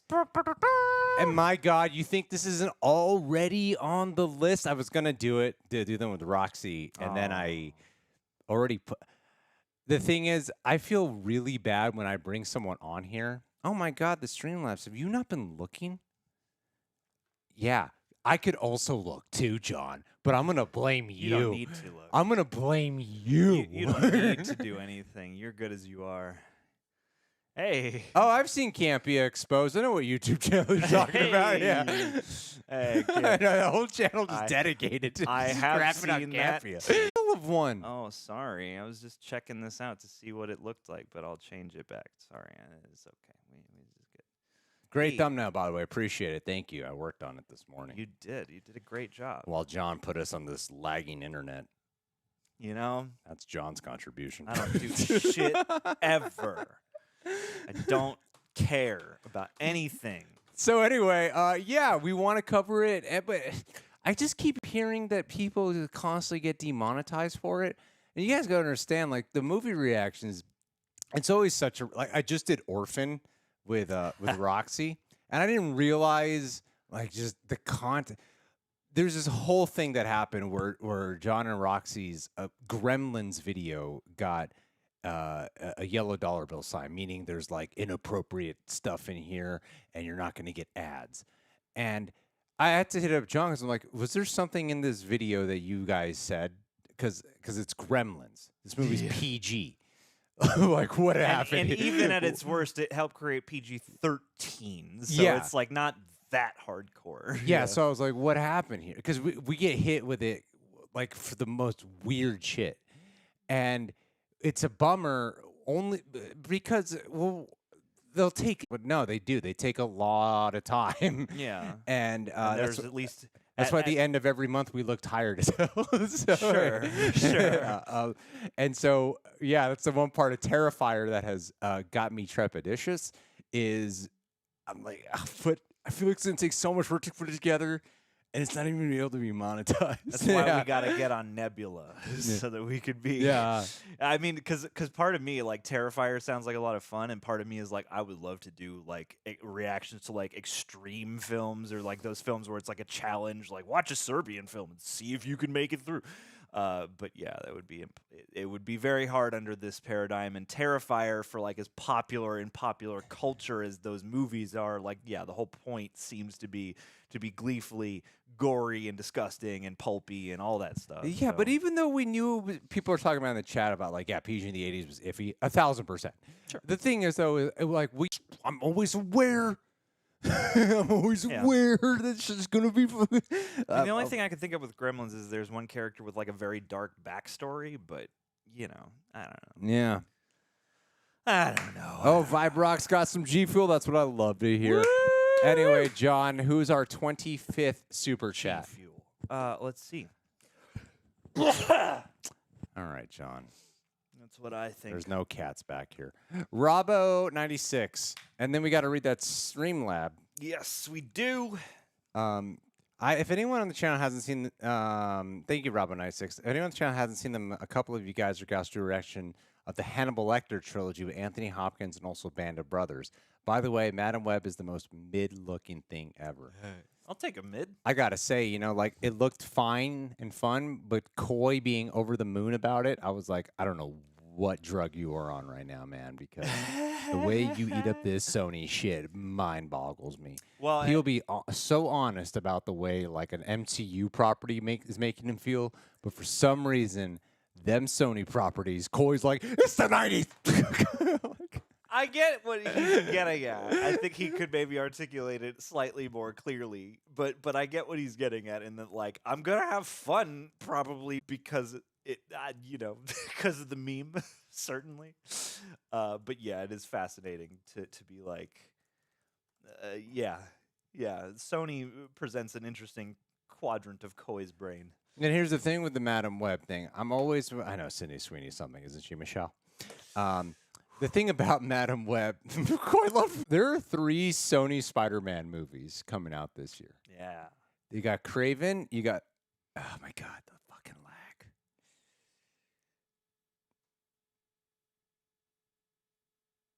You got Kraven, you got Venom 3, and you got Madam Web. And Madam 3? Oh, Venom 3, sorry. You're such a smart ass. No, I was like, what is this third movie? Oh, because I'd also forgotten Venom 3 was coming out this year. Such a smart ass. I wasn't trying to be. You're such a smart Not this ass. time. You say it was such a smart. You sound like Bill Maher. Oh, no. That's who you remind me of. John behind the scenes. I don't care for Bill Maher. Bill Maher. No. Me, Bill Burr. Coy, Bill Dave Chappelle. Bill, who are you going to go with? But the thing is, I no matter how bad these Sony Spider-Man movies look, I'm always going to be there to watch that. Because there is something, I get, see, the thing is, I am fascinated by how Coy assesses these movies, but I do share that spirit of like, it's going to be fun. It's probably going to be a little wild, and it's going to be at least a bit different from whatever Marvel's doing, even if whatever that is isn't like objectively good cinema. Like it'll probably be pretty fun. Like, I don't know. Sony seems to have this nice niche where they're like, we're playing fast and loose, but we know how to at least have some fun. Like Morbius could have been worse and boring. Yeah. So yeah, Greg is. I don't know what it is. Look, Pinoy Pride. Okay, hold on. We're lagging. It's okay, but it's gonna pick up. It's lagging before you said like you We will. could at It will least, pick up you saying. We don't know. We don't know. Yeah, because I lip read the last one and it stopped before you started saying the thing that you stopped during saying. So Well, there's something about Joe Coy where I'm Filipino, Pinoy Pride all the way. It's amazing to see the career he's had. Sure. I still feel like I wouldn't be surprised if he got canceled for some shit. He's got that vibe. Oh no! There's a vibe. No. Describe the vibe? You're just like if some woman came out and said some shit about him, I'd be like, yeah, I saw that. I feel it. I felt it before you had said anything, lady. Like you just got. Let me see. I'm gonna run a test here. I'm gonna see if I pull it up on the phone, if it lags at the same time yours does, or if. Sorry about the long lag. So according to YouTube, the internet connection is excellent. Yeah. According to what they're saying, so I really do think this is a YouTube issue. Yeah, our because speeds have been pretty our internet consistent. speed. We just ran a speed test. It's really fast. We got it just for this one location. Like there's a separate internet just for this one location. Yeah, there's nothing So feeding off of it but this. So it's fast back here. On top of that, too, YouTube is saying the connection is excellent. So I think it's a YouTube problem. And yeah, so It's Joe Coy torpedoing this dream. Absolutely. let him. You know let what? him. He's Our 26 super chat. Oh my God, the lag. It's okay. It's not lagging on my phone though. That's the thing. Is it still going? So like I don't know what to make of this. Well, whenever I'm saying there's a lag, people are also affirming that in the chat. You know. So when we're lagged as well on the video, okay.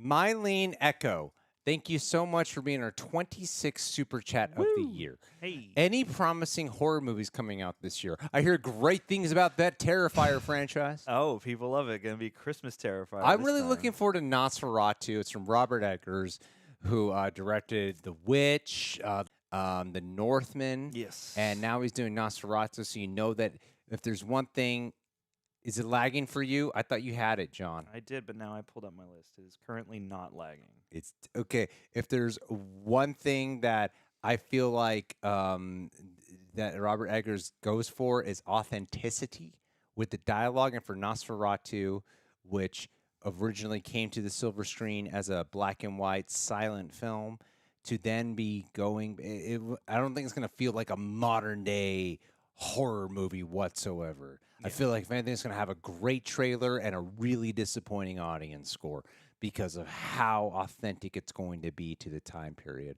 So that's my personal pick. I don't know why John doesn't like it, but hey, that's just me, man. Hey, we got Saw 11 in 2024. We got Godzilla X Kong kind of counts. Alien Romulus, as much as I lament not living on the Neil Blomkamp Alien movie timeline, I am excited to see what Fede Alvarez does with that. And Shelby Oaks, Chris Stuckman's movie comes out this year. Yeah, support it on Patreon. Yeah, look at that. I mean, on Kickstarter. Do you? Twisters. I mean, you cannot now. There are more. I have an infographic saved of all the horror releases of 2024, but those are the ones that popped into my mind. M. Night Shyamalan's daughter's doing a movie. What? Is she really? Yeah, the trailer's going to say from the daughter of M. Night Shyamalan. Oh, from the producer of The Sixth Sense. Lisa Frankenstein, Winnie the Pooh, Blood and Honey 2, Imaginary, Ghostbusters, The First Omen, Godzilla X Kong, Return to Silent Hill, Horror Scope, The Strangers, The Watchers, A Quiet Place, Day 1, Trap, Speak No Evil. I guess they're just remaking that. Alien Romulus, Beetlejuice, the one I won't mention, Smile 2, Wolfman, Terrifier, Nosferatu, Witchboard, Maxine, Salem's Lot, Shelby Oaks. That's what iHorror News put out to look forward to. And Thanks, John. I appreciate that. Yeah. You didn't mention Night Swim. Lisa Frankenstein is directed by Robin Williams' daughter. Look at that. Thank you, Ginger Geek. Hey. Justin Clowater, thank you so much for being our 27th? 28th? 28th. 28th Super Chat of the year. Ooh. Best and worst theater experience of 2023. Oh, wow. Good question. Best theater experience, Godzilla -1, because there was barely anyone there, and I could watch it on IMAX. Fantastic. Worst theater experience, Halloween. Was that last year? No. No, it wasn't. No, that was the end of 2022. That was still one of the worst experiences I've ever had. Oh, I wonder what the... I didn't really go to the theaters that much in 2023. I can't really think of a bad theater experience. I don't really have a bad one, I don't think. I remember My favorite theater experiences, I think, were kind of with older movies. Like I went to a place called the Old Town Music Hall to see Ed Wood, which is my favorite, like a Wurlitzer organ, and they play like play some music and they do like a sing along and show a cartoon. It's like an old timey place for an old timey experience. When they show silent movies, they play music live during the movie. So that was really cool, and going to see Silent Hill at the New Bev was very fun because it had been a while since I'd seen it. It was a midnight show, the crowd was about it, and it really highlighted both the stuff that movie is doing that I'm like, you didn't have to put in all this effort, and I love that you did, and also the stuff the movie is doing where you're like, this is totally a midnight movie. Like I've rarely seen a movie that crosses the line between midnight movie cheesiness, but also like legitimately cool atmospheric filmmaking, like kind of in equal measure.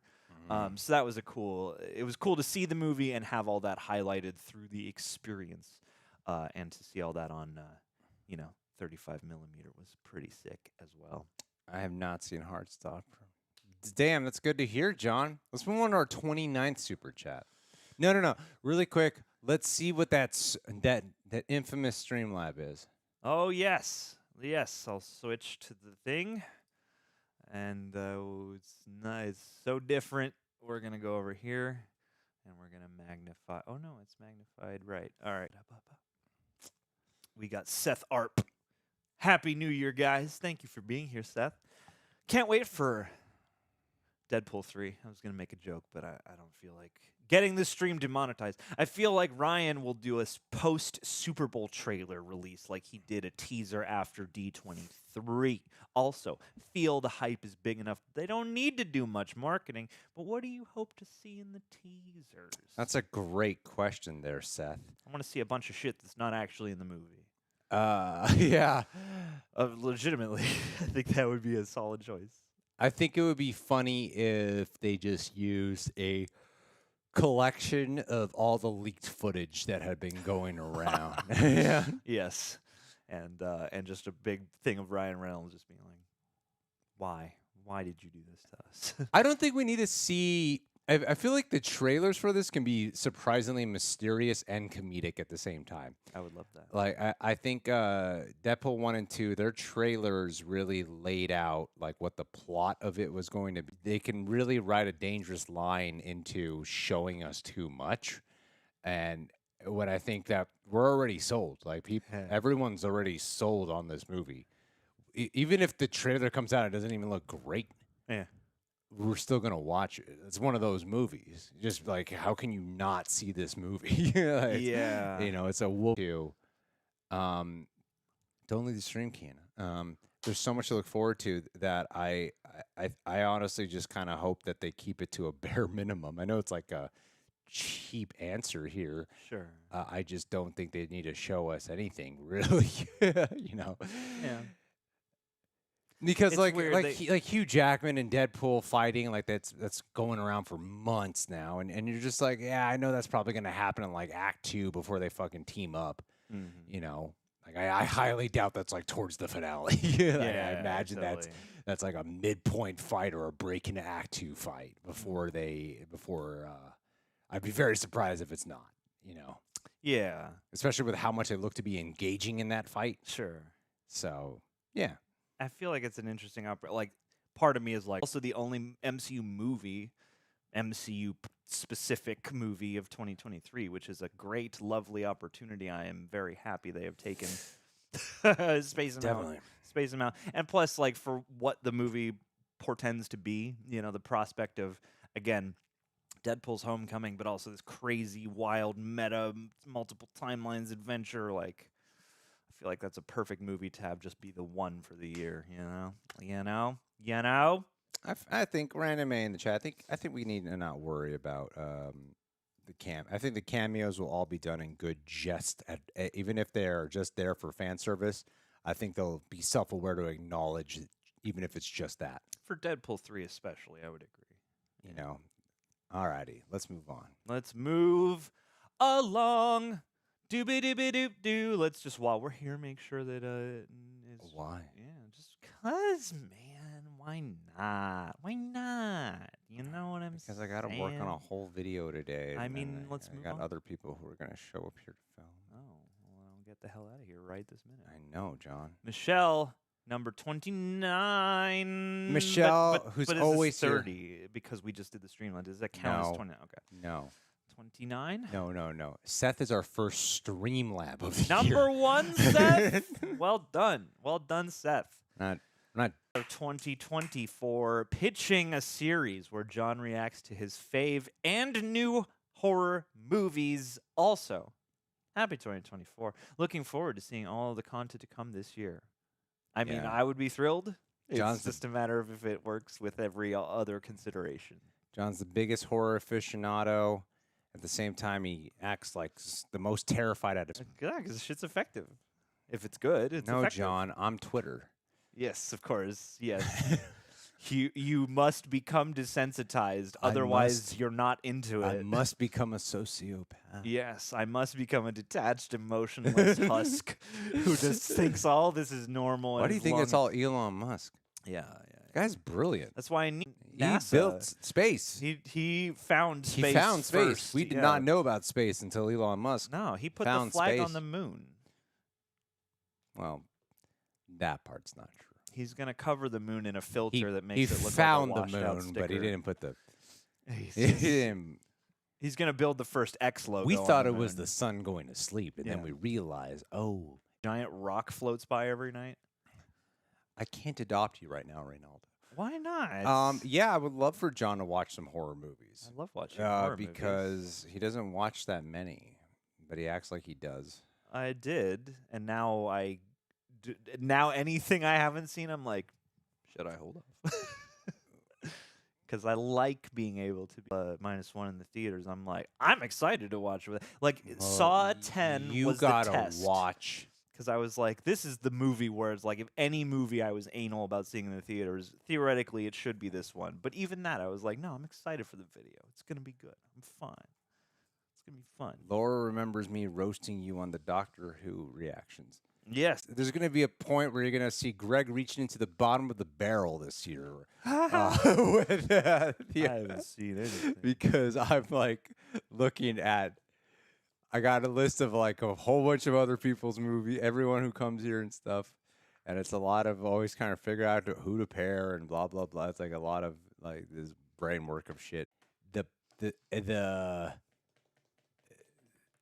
But for me, for like the movies I haven't seen, the biggest movies I haven't seen, I'm like, I've already covered most of the biggest movies I haven't seen. You know? Sure, of course. Sometimes they surprise me. I'm like, oh shit, it's Willy Wonka one did well. Percy Jackson did really well. You know, but in terms of like ones that I know are big, Yeah. that I'm like almost done, except for ones that I obviously didn't see in 2023, like Gran Turismo. It's gonna be huge. Woo! It's gonna be the biggest one we've done this year. Yeah, and then we're gonna start streaming Gran Turismo games. This will become the Gran Turismo rejects. What else haven't we not seen?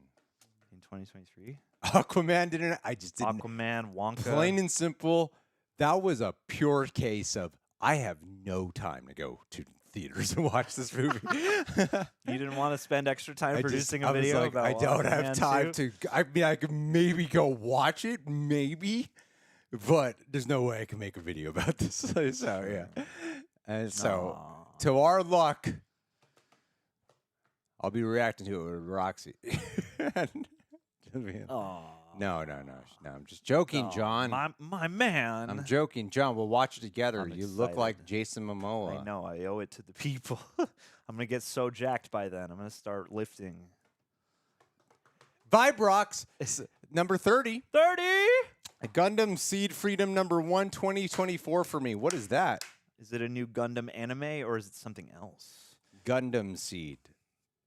Ooh. Ooh, yeah. A Gundam Seed is an anime series. Hey, I used to love Gundam Wing. I would love to check back in with the show and see where it's at now. Now you Sometimes. like what? I've been trying to get through Cowboy Bebop. Talked to John in 4 years. Yeah, I know. Yeah.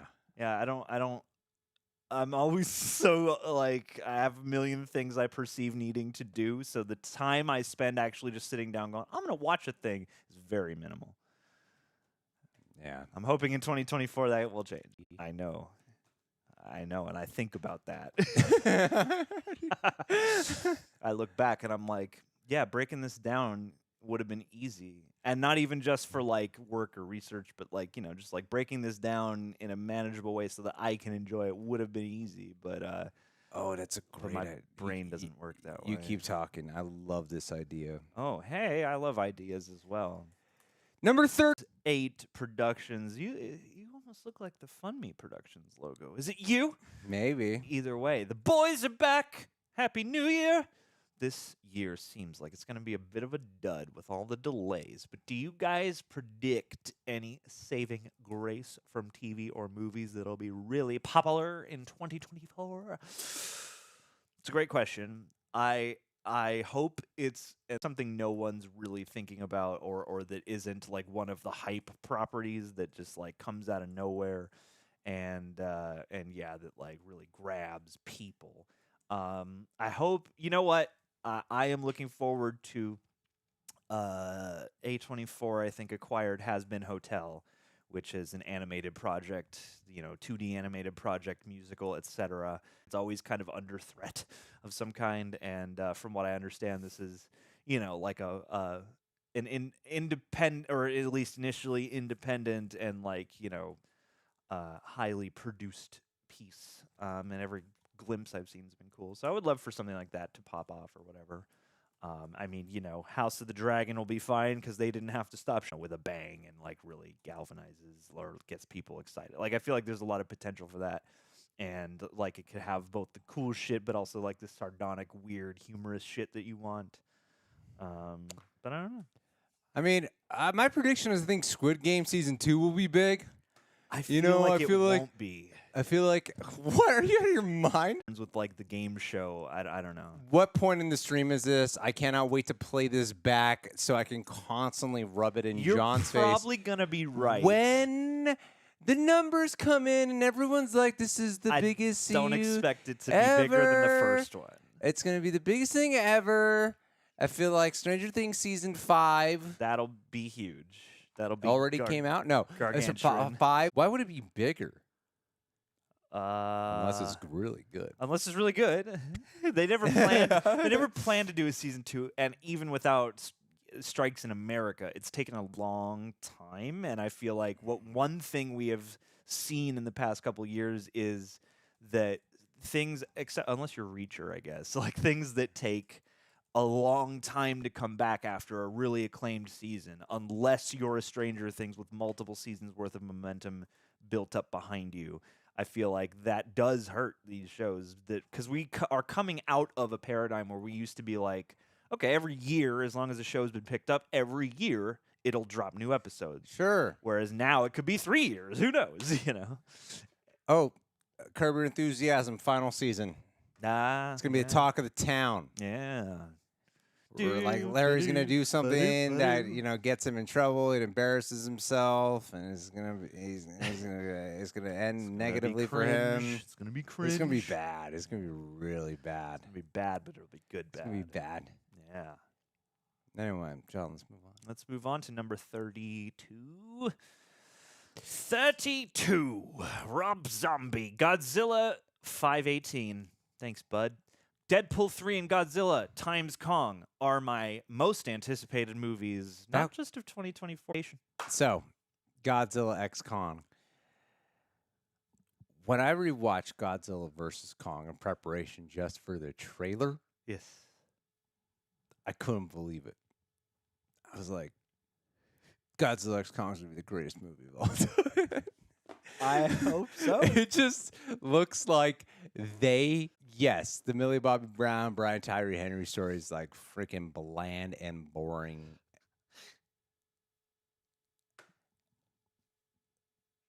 Oh, God damn it. What? What does his note say? It's the same. Is it the same bullshit? It's the same. Wasting my time. Yeah. But yeah, every time I watch it, are we like way frozen? Okay.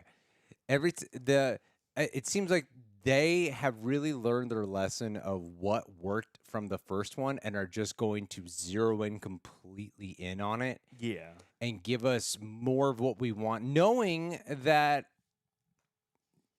like, to get Adam Wingard back, I think was such a smart choice as well, because for a guy, he did an excellent fucking job. Yeah. Like on capturing Kong, especially making Kong a real character. The monster mashup fights were excellent in that film. And now that he got his feet wet with knowing how to work with his visual effects, you can really get a vision around it.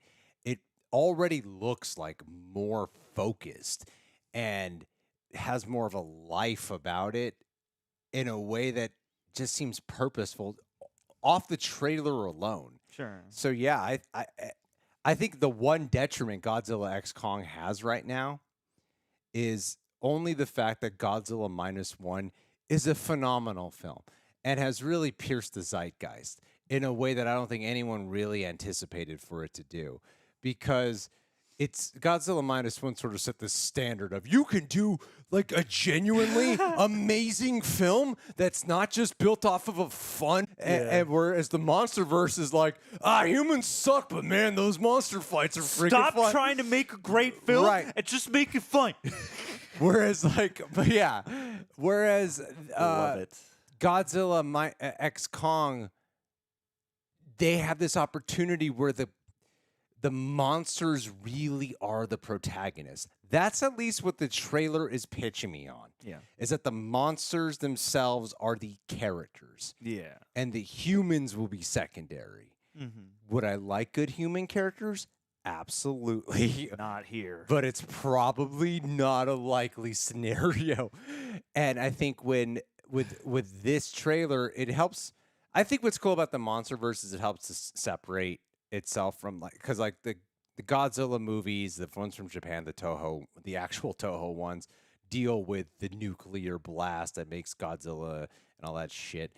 And then the MonsterVerse ones are like, we have Hollow Earth in this other realm, and one is Monarch. One is like way more allegorically grounded, and the other one's just like pure fantasy. Yeah, and the American ones are this pure fantasy approach, and it looks like we're finally getting one that's just gonna so embrace it. Like there's this whole civilization in a Hollow Earth, and I'm going to give you this little spoiler. John and I watched the latest episode of Monarch, and we have been insanely up and down on this show. Yes. Like, there are some episodes that I can't, like, we cannot say anything about it. I will risk it by saying it's great. It is an actual, like, great episode that we were there just go, this whole episode's freaking great. Yep. It's a great episode. Yeah. So I love I think it's really cool how the MonsterVerse, we don't often look at it as like a cinematic universe, but it is. When DC's got in development and the MCU. But the MonsterVerse is really pulling it off right now. So I think Godzilla X Kong could surpass Godzilla versus Kong. I think it could. I think, like it's the MonsterVerse has been a fascinating journey of watching them work out in real time how these movies should come across. Because Godzilla, it makes a lot of sense. Like the first one starts with like, okay, this is pretty character based and is going with the old, we're glimpsing Godzilla in increasing little bursts until the end.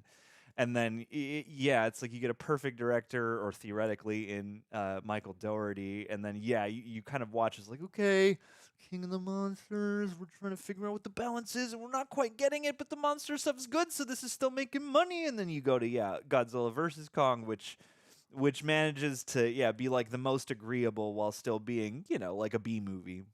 And I feel like, this one could rise to the heights of fun if they just pitch it proportionately. And there's one thing that Adam Wingard has said that I don't always love to hear, but in this case I think bodes decently, which is that thing of like, there are whole sequences that are just completely animated, that are just the monsters doing their things for multiple minutes on end, where you don't even have like real humans to worry about. And while part of me is like, I don't think the lesson we should take from this is just like give up on human characters altogether. At the same time, I am like, but this that bridges the gap between watching something animated and watching something live in a way that's not like the Lion King reboot, where you're having that debate the whole time instead of watching the movie. But yeah, I think it'll be. I hope it's good. I don't know. Like Adam Yeah. Wingard, I'm surprised that he cracked the code, or at least got the closest. Not to slight his. He seems like a guy who would just be a director for hire. Yeah, and I don't necessarily like his movies that all of his movies that I've seen have like a genre edge mixed with like a sense of, fun or humor of some kind. I haven't seen Blair Witch, but I can also see how it makes sense, but I am also sort of baffled and surprised in a mostly pleasant way that I'm like, really? you're the guy who nailed the big effects movie. Like, good for you. Yeah. But anyway, 31. 3. And hi, guys. This is Trinity. Hey. Have you guys seen Rebel Moon Part 1? It is interesting you give a super chat without realizing that a whole movie reaction is up here on the Chanel of us covering Rebel Moon Part 1, A Child of Ice and Fire. My anticipated 2024 movies are Mean Girls, Beetlejuice 2, and Ghostbusters sequel. When I saw the Taylor Swift concert movie, a trailer started playing, and I had never heard of it. It was the Mean Girls musical. And I turned to my wife, and I said, this is a great idea. Hey. A Mean Girls musical? That is something that, like, if you just told me, I'm like, yeah, I could see it. And I love the trailer. I don't know. Is Renee Rapp in it? Okay, yeah. Yeah. She got the pipe. I feel like the Mean. I haven't seen the trailer yet, but I feel like the Mean Girls and generally the response. They're naysayers, but generally the response is like, I'm glad something agreeable and good maybe came out of this recent glut of like, we got to take everything and put it on Broadway as a musical. Like, I feel like we're in that era of movie into Broadway. So I'm excited to see what the Mean Girls musical becomes on screen, because it's like, yeah, this musical on stage was born out of the movie and now is going to be returned to movie form anew, which is, yeah. Yeah. And the Ghostbusters sequel, who's doing that again? The guy who's I forgot Will Keenan, who did Monster House and the Poltergeist remake, I think. Yes. Which I recuse myself from being. I have a complex relationship with Ghostbusters, but I hope it's fine. Yeah, why do you have such a complicated relationship I with just can't get excited for Ghost, but like that whole thing in 2016 really did break me, and I'm not trying to grasp onto it, but like now whenever Ghostbusters crosses my desk, it's always a neutral, like, okay, fine. Well, I'll eventually end up seeing it, and I'm sure it'll be fun, but like I can't get excited for Ghostbusters anymore, and I'm just waiting. I guess I wasn't really that So ugly. It was such an ugly experience, and it was very much like oh yeah, this is why we can't have nice things kind of, I don't know. People got really ugly about that movie in a way that I don't think is appropriate for any movie.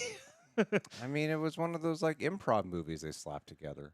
Yeah, but it's also Isn't that why people were upset with it?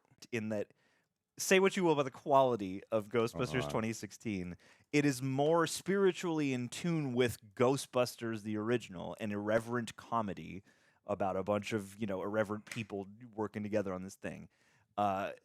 Whereas you look at what people seem to want from Ghostbusters, you look at Afterlife, and it's steeped in nostalgia and wonder, which is like fine, which you can do. I'm not even opposed to changing the tone, but everyone's like, I am the gatekeeper of Ghostbusters, and this will not stand. And I'm like, but you want something totally different out of. Everybody loves Afterlife for being a different kind of movie that's like an Amblin nostalgia fest, rather than being like in the purity of the Ghostbusters brand, a brand that has one agreeably good movie.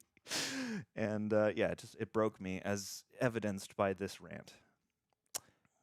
Yeah, I didn't give a shit that it was a bunch of women, even though I grew up on the Ghostbusters movie. Like, I loved the first two Ghostbusters. I grew up watching those repetitively.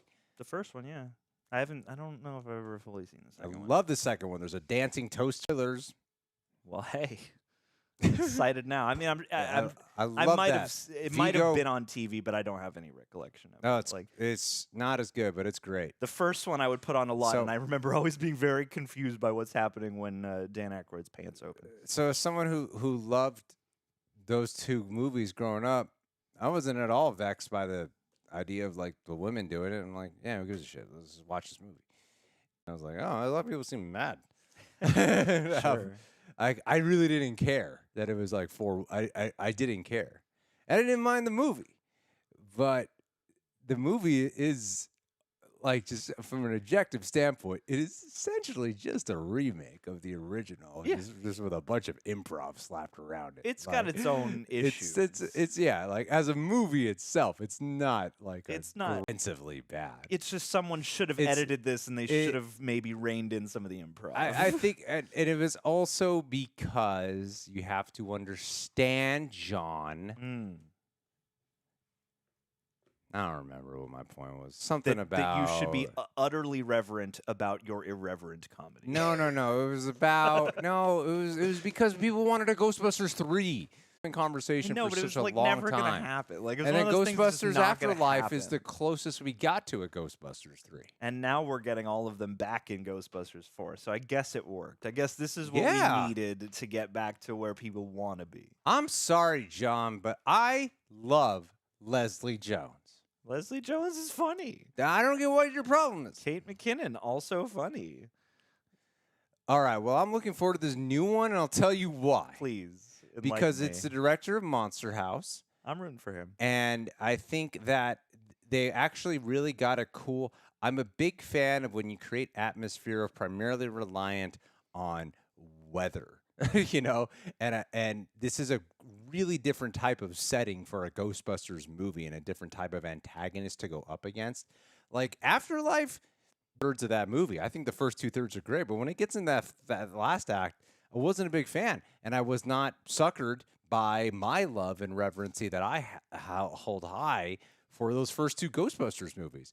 I grew up on those, and it did not work for me in that moment. And I thought that they just did like a quick remake of the first movie in the last like 20 minutes. So Yes. I wasn't a big fan of it. But this feels like they can really do something different to me. But we should move on to the next one. I would John. like It's getting- different. it's I'll getting take late. different. It's getting late, John. Yes. There's so much to do. I got so much to do today. I'm sorry. I'll close And the super chats. this lag has ruined everything. It's ruined all of 2024. I might set the stream to private, guys. I'll go back and edit it, and I'll just like dub in the parts that are cut out. We are delaying it even more. 34 Vibe Rocks. And Shogun FX is probably most anticipated show for me this year. Hiroyuki Sanada, baby. Dude, the girl from Monarch's in it. Yeah, Kate's in it. Kate. Love Kate. Kate. She's on the poster now. I don't want to be a samurai. I just want to find my dad. That's what should be her whole character. And when I do find I him, don't want I'll to fight be in feudal mad. Japan. Yeah. And I always look perfectly constructed. My makeup artist is always right off camera. I hope Shogun's cool. I don't know much about the original or, by extension, the reboot, but it looks cool. You I don't saw know anything about Shoguns? Well, I know I know historically what role they serve, but I don't know anything about the old shoe, the classic program of Shogun on television, Dark is. which I'm sure does never get confused. They used to, original title for Breaking Bad was Bad. Really? Mm-hmm. Damn. It's called Bad. Bad. Mr. White, bad. And Mad Men was called Men. Yes. Sopranos was called Sup. Sup. The Wire was just called The. That's a good one. Yeah. That's a great But one. no one knew exactly what it was about. You'll always have to search it, Yeah. no matter what you're searching, or at least. Passion of the the Christ was called Passion. Hmm. Oh, I've never it seen lagged Passion of the before we talked Christ. about Dark. I gave a very in-depth spoiler talk about Dark. I'm sorry. Oh, sorry. Well, I should have been using this to my advantage to be like, I addressed it. It must have been like. Yep. It was just all, yeah, anything lost is in the lag. Don't even trip. Ben Berkowitz, 36. 36. Steven Yeun, rumored to be out of Century. I'm bummed. Me too. Son of a bitch. Century City. That's what you call us Some here. people are really bummed about that. Yeah, they could have. I've seen this outrage about him being out of Century, and look, if you feel bummed about it, called Jeff Marvel. I'm sorry that it has made you feel that way. I really am. I'm not. But we're here to give our personal opinions, and my personal opinion is I don't really give a shit. I don't. So bummer. But otherwise, I don't really have a feeling about it. Yeah, when it comes to Marvel and their casting and everything like that, like it's all over the place. Don't they? They're saying like, what's his name, Domingo, or what's Coleman Domingo? Yeah, it might be the new Kang. Oh, he's. And I said, terrific. You recast him right now. Recast Kang right away. Announce it now. Right away. Yeah. Right away. Can't. Ooh, let's find out. Let me find out what Coleman Domingo's been in, because I know I've seen him in stuff, but now I can't remember what the stuff was. All right. He's gonna be in Gladiator 2. Yeah, look out. Look out for Gladiator 2. Let's see. Oh, he's in The Color Purple. He's in Rustin. He was on Fear the Walking Dead. He was in Candyman. Who did he play in Candyman? He's one of those guys. He's on Euphoria. He was in Ma Rainey's Black Bottom. It's not that I'm not Yun, who is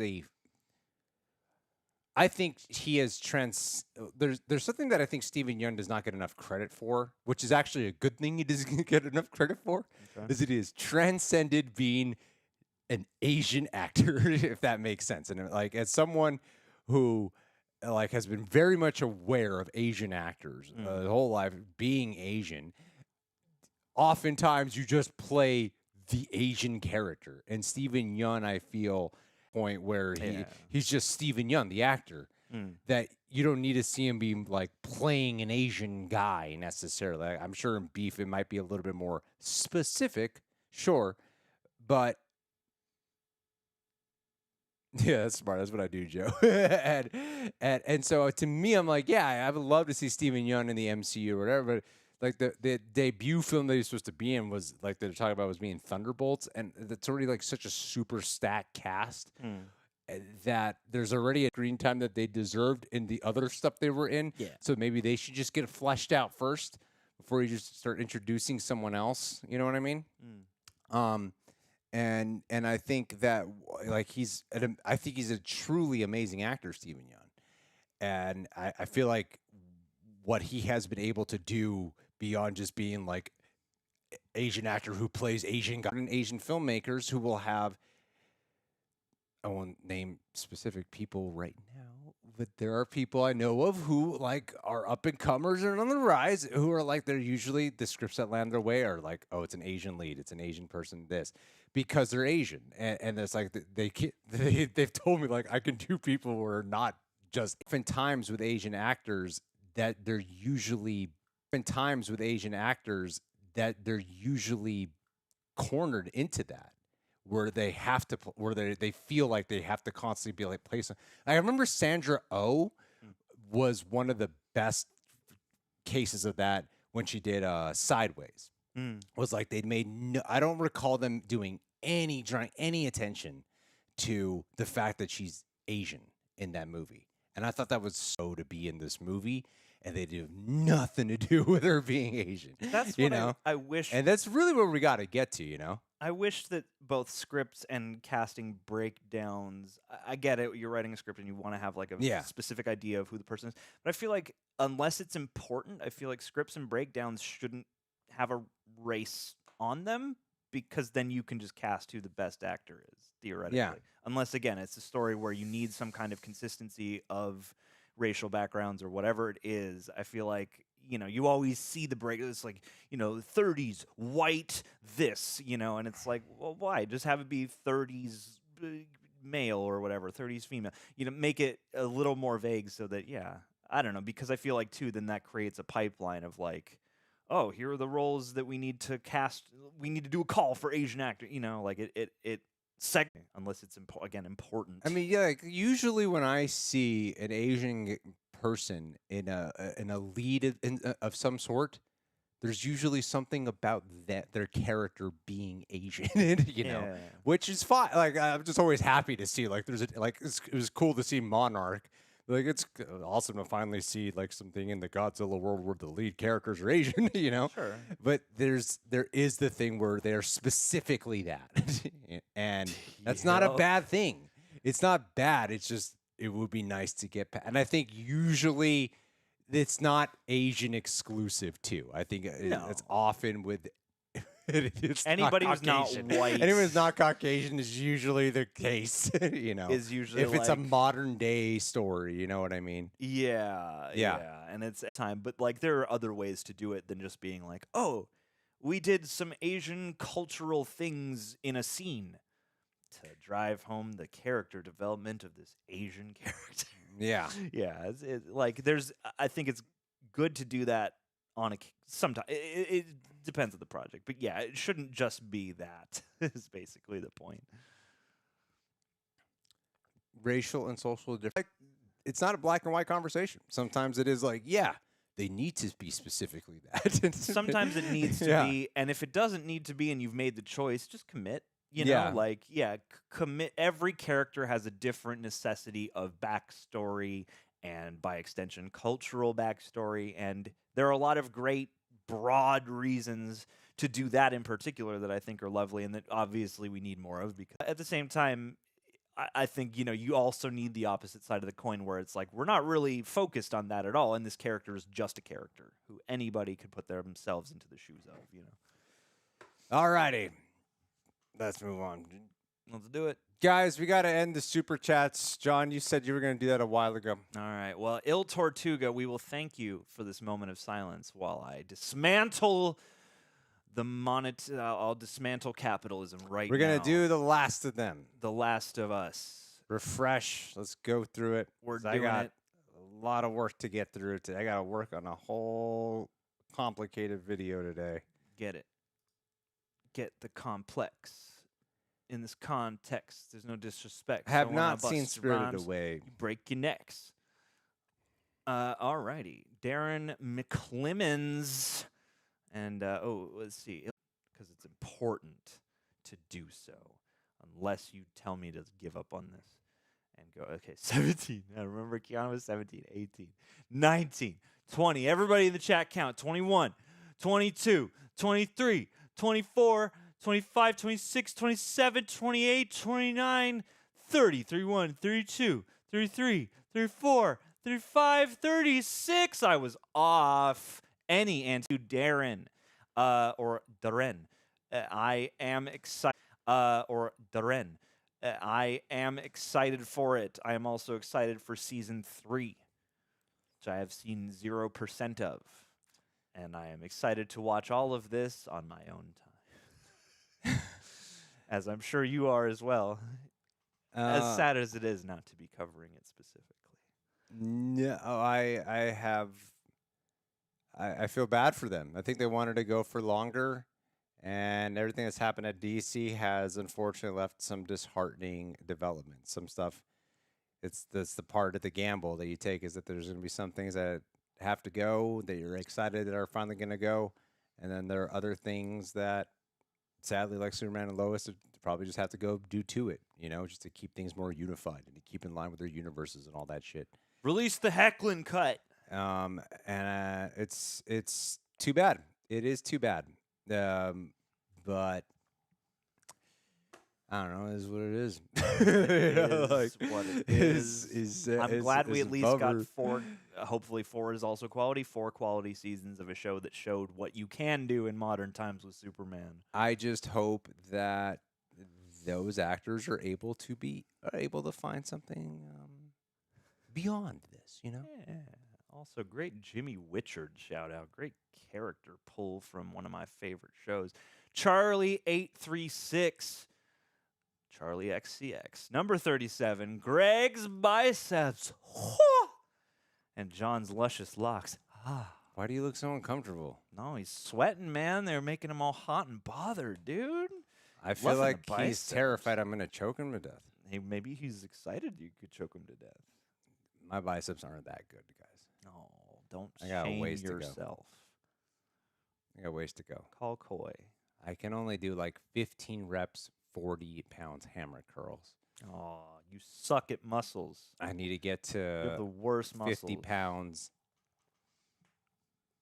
15 reps. Okay.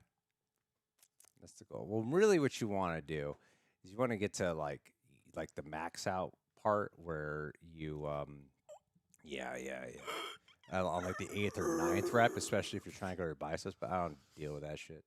I just want to get, good fit muscle. I don't need to be huge. I just want to have a good proportionality of muscles.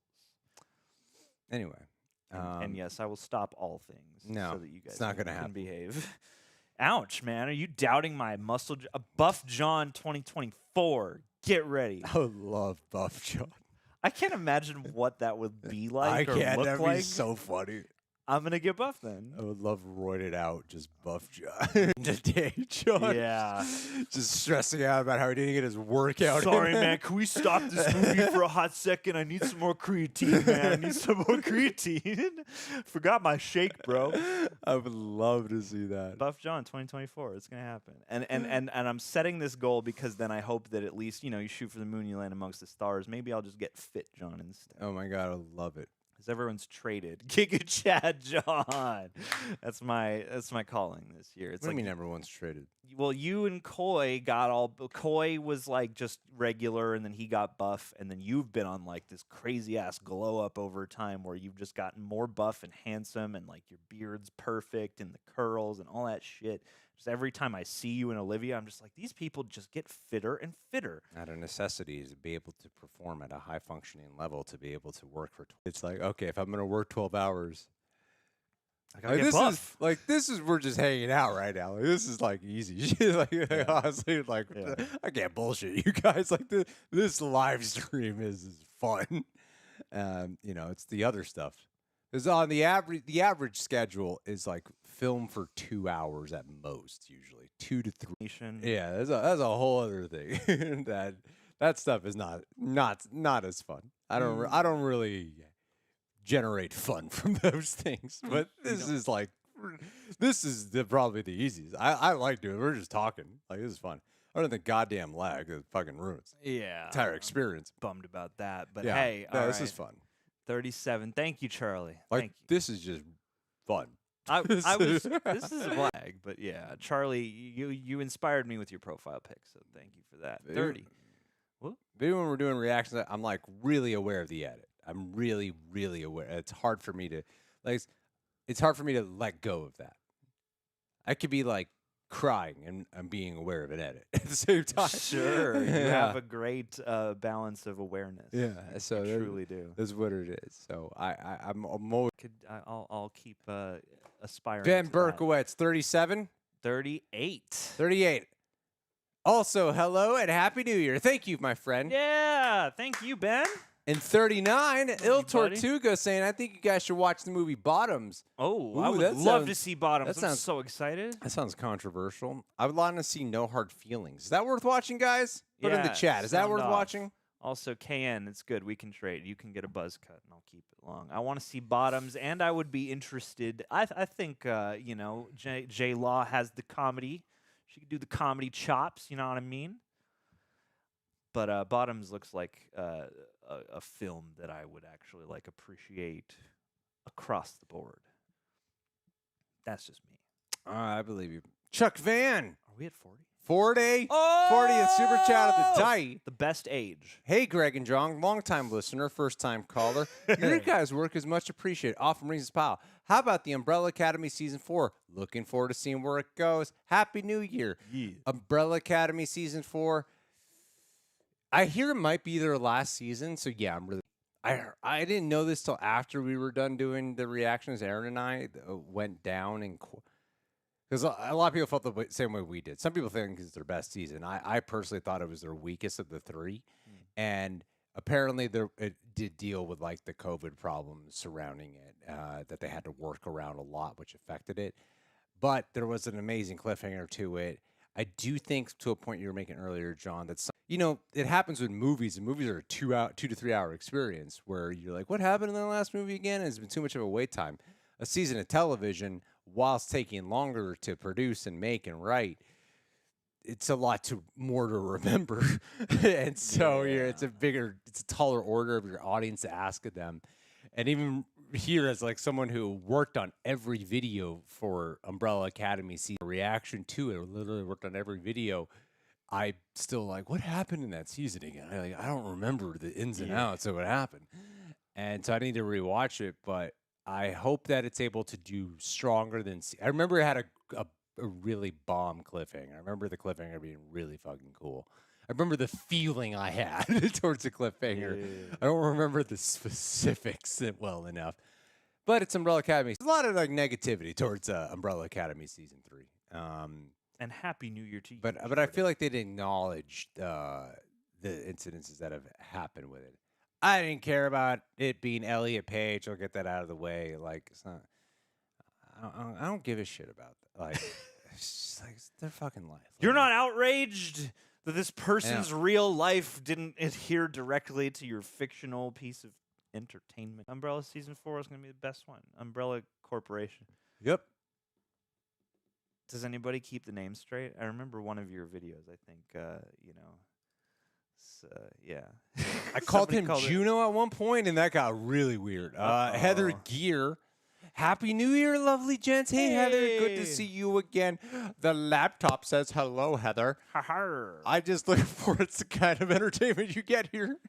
You're talking like 3 coming soon. You think, Psych I've 3 been the seeing movie is coming. so many comments about the fucking, it's like John, where's your reaction to this? What the hell is this? It's in the works. I gave it to the editors, and it's ready. God damn, about time. What took you so long? I'm saying those comments for months. Oh. I wanted to make it special. What does that mean? Did some special stuff for it. All right, well, those 30 people are going to eat it up, man. John, it's Psych 3 coming soon. I can't wait for it, man. It's been a very emotional journey, and it's been like, it's going to be amazing. I can't wait. And then once this one's up, it's gone. Good. Until Psych 4 comes out. No, good. But we love you, Heather Gear, and yes, it is around the corner. This is Gus is nigh. Dude, I'm hoping Lily Gladstone gets a little bit more work out there. Yeah, and gets to just, obviously more native indigenous stories should be told, but also just gets work as other kinds of characters too. Yeah. Tyler, 41. They're not out this year, but I'm looking forward to seeing more Superman news and first looks at the characters, and also more news for the movie critic by Quentin Tarantino, which is going to be his Star Trek movie. It's all about a guy who's trying to review movies, but he's like, damn, choose to deal with. How am I going to criticize movies if I have to deal with all this intergalactic diplomacy? You get a good text? Yeah, I'm just checking my good text. It's not a bunch of like scheduling. You got a fun, nice, easy to handle conversational. I want people to try to schedule like 8 different people. Non-expectational text. It's good. We do need to end this. Yeah. But yes, I'm like way behind. More Superman news will be coming. I think that'll be the fun part of DC 2024. It's just getting glimpses. Oh, that's right. It's Tarantino's last movie. Yeah. Mm-hmm. I'm gonna be sad about that. That I'm sad about. Sure. We'll see how long it lasts, but I feel like if anybody could make it last, it's him. I completely think it's Cage. Can you imagine if they collabed on a TV show? Nicolas Cage. Tarantino has a show. He wrote a whole show. I think it's a Netflix show he's doing. He wrote a whole show. Oh, damn. Already. Yeah, he's not disappearing. Yeah. He's just going to write books and maybe do TV instead. Hear that? Keanu might be a good person. MBS 24, what number is it? It's 42. Will there be any more Apple TV shows to watch? I recommend checking out the show Silo. I don't know. They got a lot of stuff coming. They're always acquiring things. I mean, that one show that everybody recommends I want to see at some point. What show? Severance. Right now, less inclined to commit to television shows just because when those don't pan out, it's a really shitty commitment in terms of the feeling of when you put a lot of work into every video. and you know you're stuck in it for like a whole season. And it's not a good feeling to have. So due to that, I'm less inclined to just commit to like older shows right now because there's a whole a wider when it comes to okay, I'm hiring this person, this for like the host here, editor help, and blah blah blah blah blah. The list goes on and on and on. So that's why it's made like a movie. You can have like a movie reaction fail, but that's like one and done, and it's failed. But those actually have a chance of growing over time, and I've seen it happen. Like just whereas a show usually it stays dead. So we don't really. There's reasons why I got to be mindful of it because it's got to be. It's a constant. Like I'm really proud of 2023 because we've been able to focus on stuff we really wanted to do whilst also giving a lot of our viewers what they would want from us in order to sustaining enjoyment and keeping the channel alive. And so when it comes to TV shows, that's like the hardest thing to choose from. I'm going to cover Percy Jackson just because I'm just like, fuck it, it's January. You know, I'm going to cover it, but I want to cover it. And there's like a lot of shows I'd love to cover, but yeah, Percy Jackson. Tara's been sick, so gotta give her some hours to catch up on. So yeah, it's a Tara January. It is Tara Tenuary. Anyway, drink your Tannis root. Angel Batista, what number is it, John? 43. Favorite movie reaction to 2023. Mine was How to Train Your Dragon 2. I really appreciate that. I really loved. That's a good call. Yeah. Yeah. Demolition Man was pretty damn fun. Anything with Koi, I guess. Sure. Yeah. I mean, Saw 10 was a highlight for me. Fight Club was the solo video that went the way I hoped it would, which was nice. I'll take that. But I mean, there was a lot of good ones. I mean, Barbie was fun. Shin Godzilla was fun. Five Nights for the Incredulity alone was fun. But yeah. I mean, Barbie's fun. Yeah. I like Dread. How to Train Your Dragon 2 is How to Train Your Dragon 2 really surprised me a lot. I discovered The Impossible, and that surprised me because I wasn't expecting to get so emotional, and that surprised the hell out of me on that one. I would love Nothing But Rom-Coms in February. I would love that. Honestly, I loved like the Final Destinations with Roxy. Those were a blast. I love doing Little Mermaid with the missus just because we gotta give some people. We held back talking more than like her and I when we're alone. We talk nonstop, and we held back because you're like we're gonna piss people off if we talk as much as we do in real life. And that was really fun to do with her. I very much enjoyed being introduced to Dread Underworld with great. Roxy. Yeah. Underworld, I became an Underworld fan. It took me a minute, but especially like reviewing those to put them up, I was like, I like this even more than when I actually watched it. I really loved doing Percy Jackson with Tara. That was so fun. It's just not a good movie. Never said the oh God, you know Tara. Oh my God, Wreck. Wreck might have been it. Good choice. It was either Wreck or I was thinking about surprised the hell out of me because I hadn't ever seen the trailer. I knew nothing about it. Yeah. And that movie just kept getting wilder and in ways that I really, really appreciated.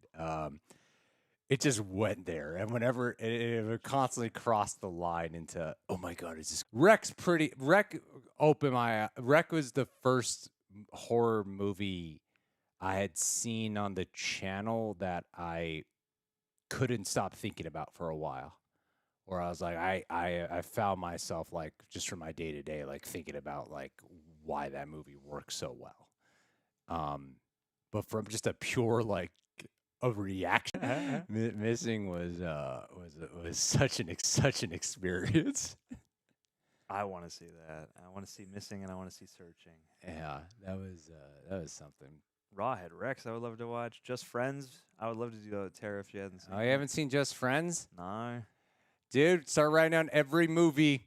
It's time to do every movie this year. That's why I got an ever-growing list, and I have a lot of rom-coms I ain't never seen. So Goddess Isis. Thank you so much, Goddess. Greg watched Hey. Sucker Punch. Happy New Year, y'all. I I can't lie to you, Goddess Isis. What number is she? 48. 48. Okay. There's been so many times where it's like, all right, John, I think we're gonna do Sucker Punch this week. All right, never mind. We can't. Something else came up. Roxy, you haven't seen All right, we're gonna do it. I'm just not sure if it'll do well. Maybe we won't like it, and I don't know yet. All right, Aaron, it's you and I this week, buddy. That's the movie everyone has to be on. I just keep putting it off because I keep worrying that it's gonna be boring. I'm really worried it's gonna. I like to love every Zack Snyder movie, even Rebel Moon, which has actually gone down even more so for us. Like I was not a big fan of that movie, real cut or whatever. They should release a real movie then. But Sucker Punch is one I am so. Every time I've seen the trailer, I go, "Damn, this looks fucking sweet." Yes. But I'm still so hesitant because the last thing I want is to be bored, and I keep getting worried that I'm gonna be bored Or off-put or something. Just I don't even know about off-put. I just get worried about being bored. Anissa! Being bored. Well, and you know that to get the full experience, you will have to watch the 3-hour director's cut, which I could certainly imagine being a bit of a great. But you know, I don't know. I've never heard that it sustains its cool ability. I've heard. I don't mind. I don't mind just if I'm not liking something, just saying that I'm not liking the movie. Unless it's a Zack Snyder movie. But what I don't like is being bored during a movie. And so to me, I'm just like constantly concerned that I'm going to be bored. But yeah, I hear they're really hot in the movie, Michelle. Should I be oogling at them, you know? Yeah, it does seem like a hashtag problematic movie for multiple reasons. But it is like other than the Guardians of Ga'Hoole or whatever, Legends of Ga'Hoole. Or whatever, I'd be interested in seeing that. Other than that, it's the only live action Zack Snyder movie I have not seen. So I do feel like I have to complete like my filmography of Zack Snyder. Might as well do it with a camera pointed at me. Yeah, well, of course. It's Zack Snyder. You have to. Also, reacting to the Rotten Tomatoes lowest rated films would be a blast. Thank you, Goddess Isis. Brandy Torres. What are we at? 48, I'm going to say. I'm just going to say 48. You guys need to react to the Summer I Turned Pretty. I don't know what that is. I would like to have a summer like that. Television show, John. Oh, is it good? It's on Prime Video. Oh, who's on it? I don't know. We can watch that, and we can watch Pen 15, and we can watch Sex Ed. We can watch all these movies. That's a big maybe because that's the first time I'm hearing about this show, Brandy. I'll check it out at least on my own and see if I become prettier whilst watching it. Guys, you hear Mark Hamill doesn't like me? You in particular? Why? What'd you do to him? I asked if I could have permission. I didn't ask permission to use his deep fake. Oh. And then he said, knock it off, Greg. I said no. All I said was no. So I made a 12-minute video about it. Hey. History. Oh, go up. Go up. I want to talk about it. I want to talk about it. Dan V900. 2 shows that I want to come out this year. What number is he? 49. Good to see you, Dan V900. You're always here. Our You got a few Batman of the these, Cape actually. Crusader. I'm looking forward to Batman the Cape Crusader, but we get so much Batman.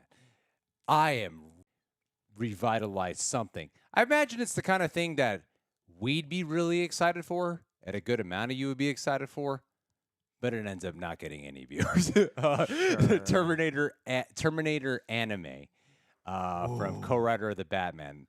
And so to me, I'm a huge fan of the Terminator franchise. Terminator 2, easily I fluctuate between that being 1 or 2 is the first. Dark Fate. John, please, I'm trying to get through this, please. You love Terminator. Please.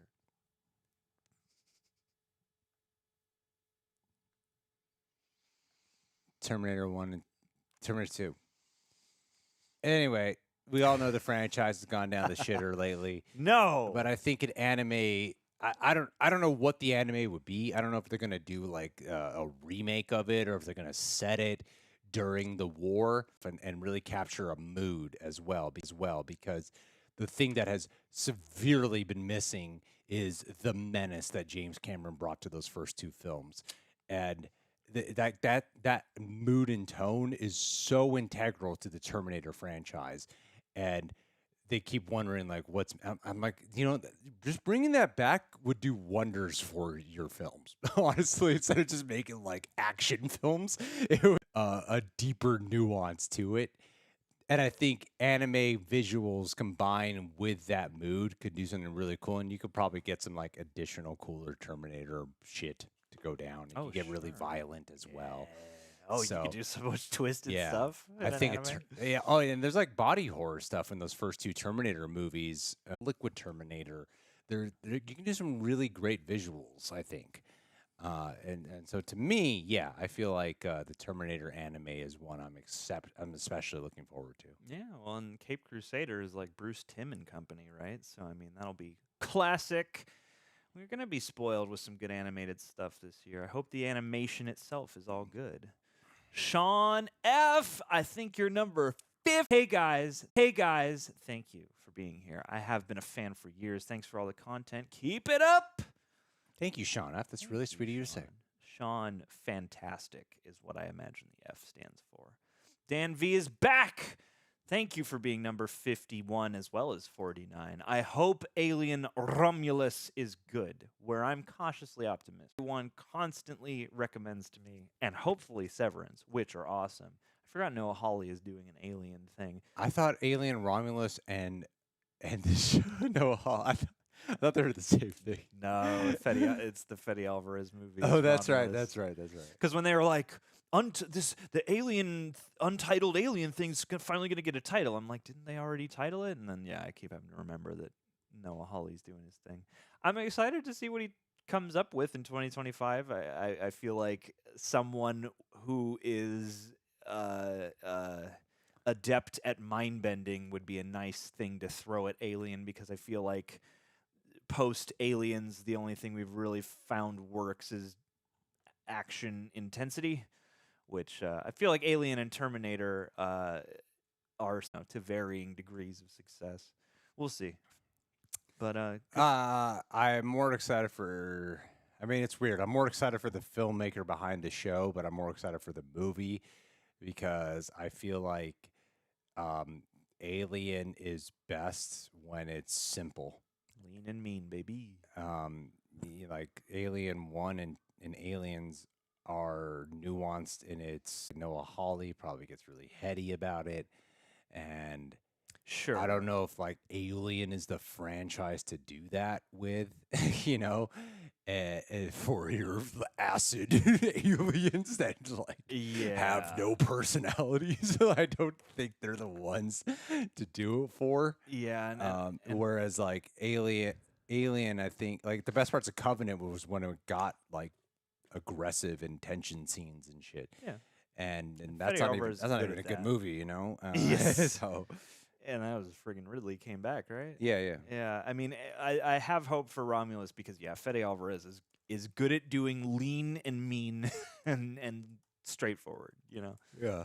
As much as, again, R.I.P. to the Neil Blomkamp version. 52, Dan V, just filling it up. We love to see it. Thank you for the support and love. My top 4 movies I'm most excited for: Deadpool 3 and Nosferatu by Eggers. Some good anticipations you got there. Tara got sick a couple weeks ago. The day she was coming in to film it, she got really sick.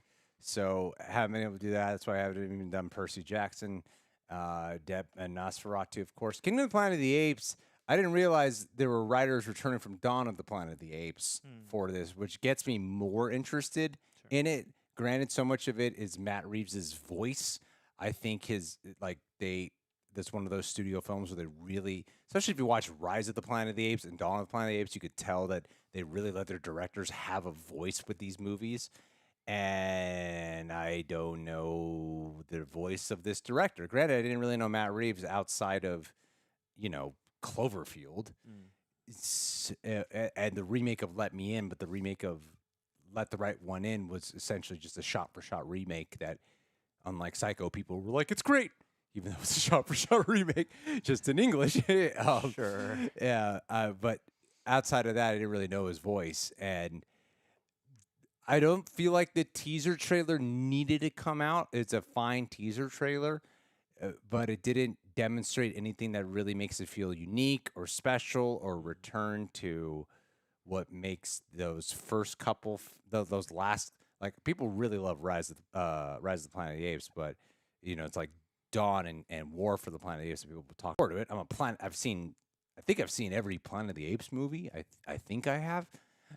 So yeah, I'll be there.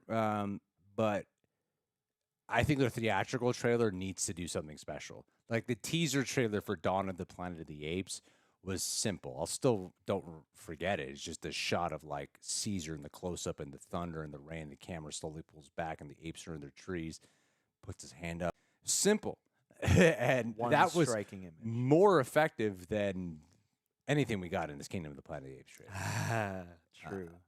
So yeah, I mean, I'm looking forward to it, but it's because I'm a Planet of the Apes fan. It's not really because of what the trailer showed me.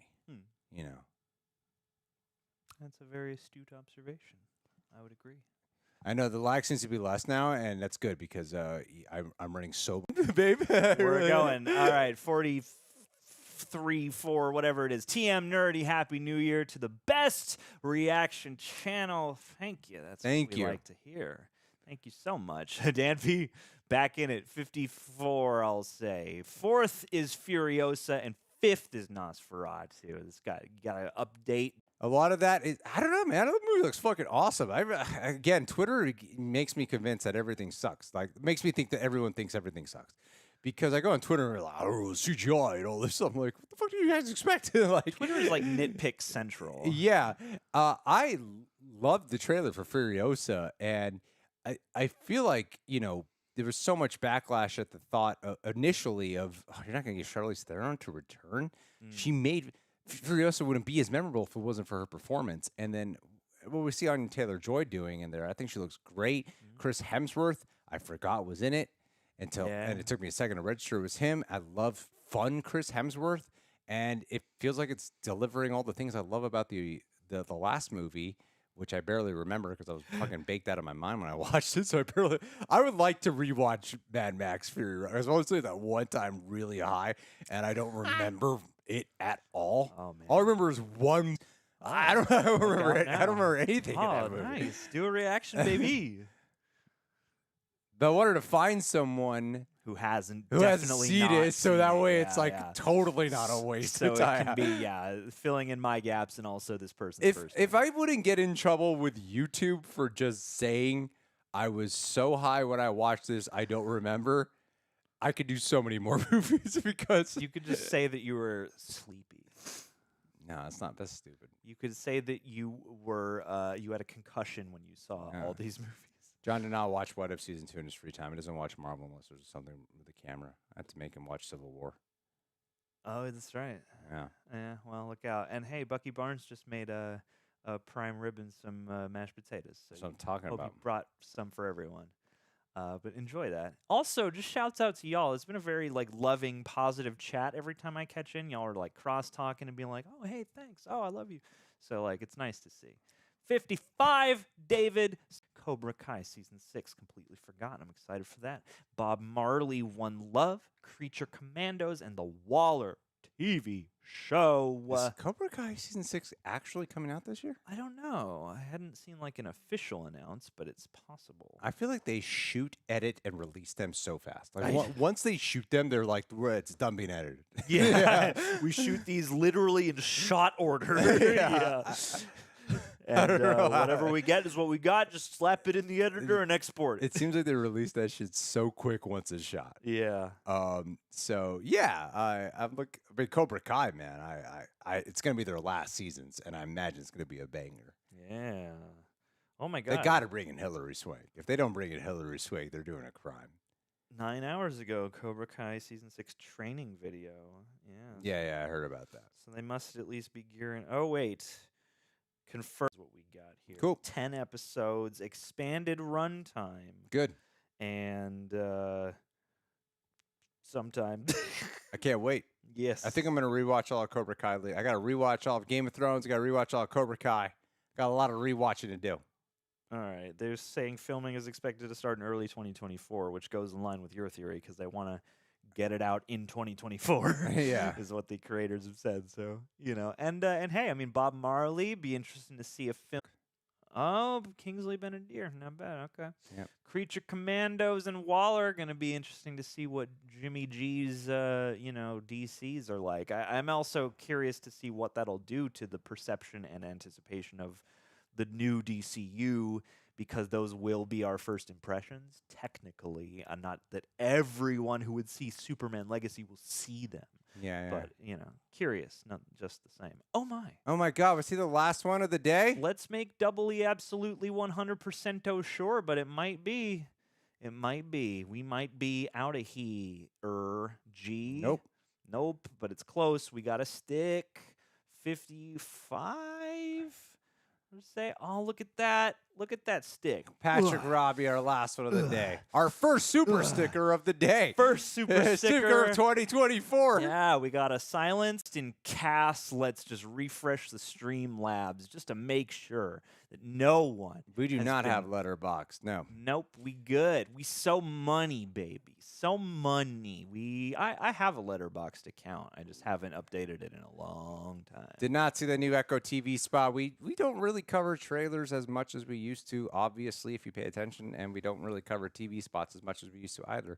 Yeah. Guys, I do have like a lot of other things. Like the lag thing created a big lag in the schedule. In the day. So there's a lot of other things I got to work on today, so I don't turn to a super late night. But thank you guys so much for being here with us. I really do apologize for the first stream. As much as I like to joke about it, I know I can just laugh about it later. It really does pain me that our first live stream of the year turned into a freaking fiasco. Turned into a when tech it support session. Came into what happened with this lag that kept happening. And, of course, in the last, 20 minutes of the stream, decides not to do it anymore. I really do apologize. I don't know how to gauge next time of how to prevent that from happening. I don't know how to, because YouTube says excellent connection and shit. So I don't know how, and our internet connection. Now it's giving us a warning. I mean, Yeah. So I have no idea of how to gauge it. But we'll try the next one in the main office. Yeah. Just to see. And then if it works, then we know John was wrong.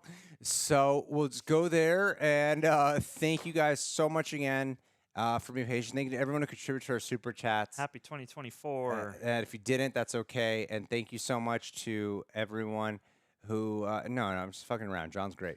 And He's gonna whip me after this. Thank you guys for just kicking it with us. And all right, we're gonna get back to a regular workflow starting in the next couple minutes. Hey. Much love to all of you. Let's have a kick-ass 2024. Yeah, kick. Starting an off ass. with rushing immediately into the next task. Gotta get going. Love you guys. Thank you guys. Yeah. Let's see. All right. Be well. Till next time.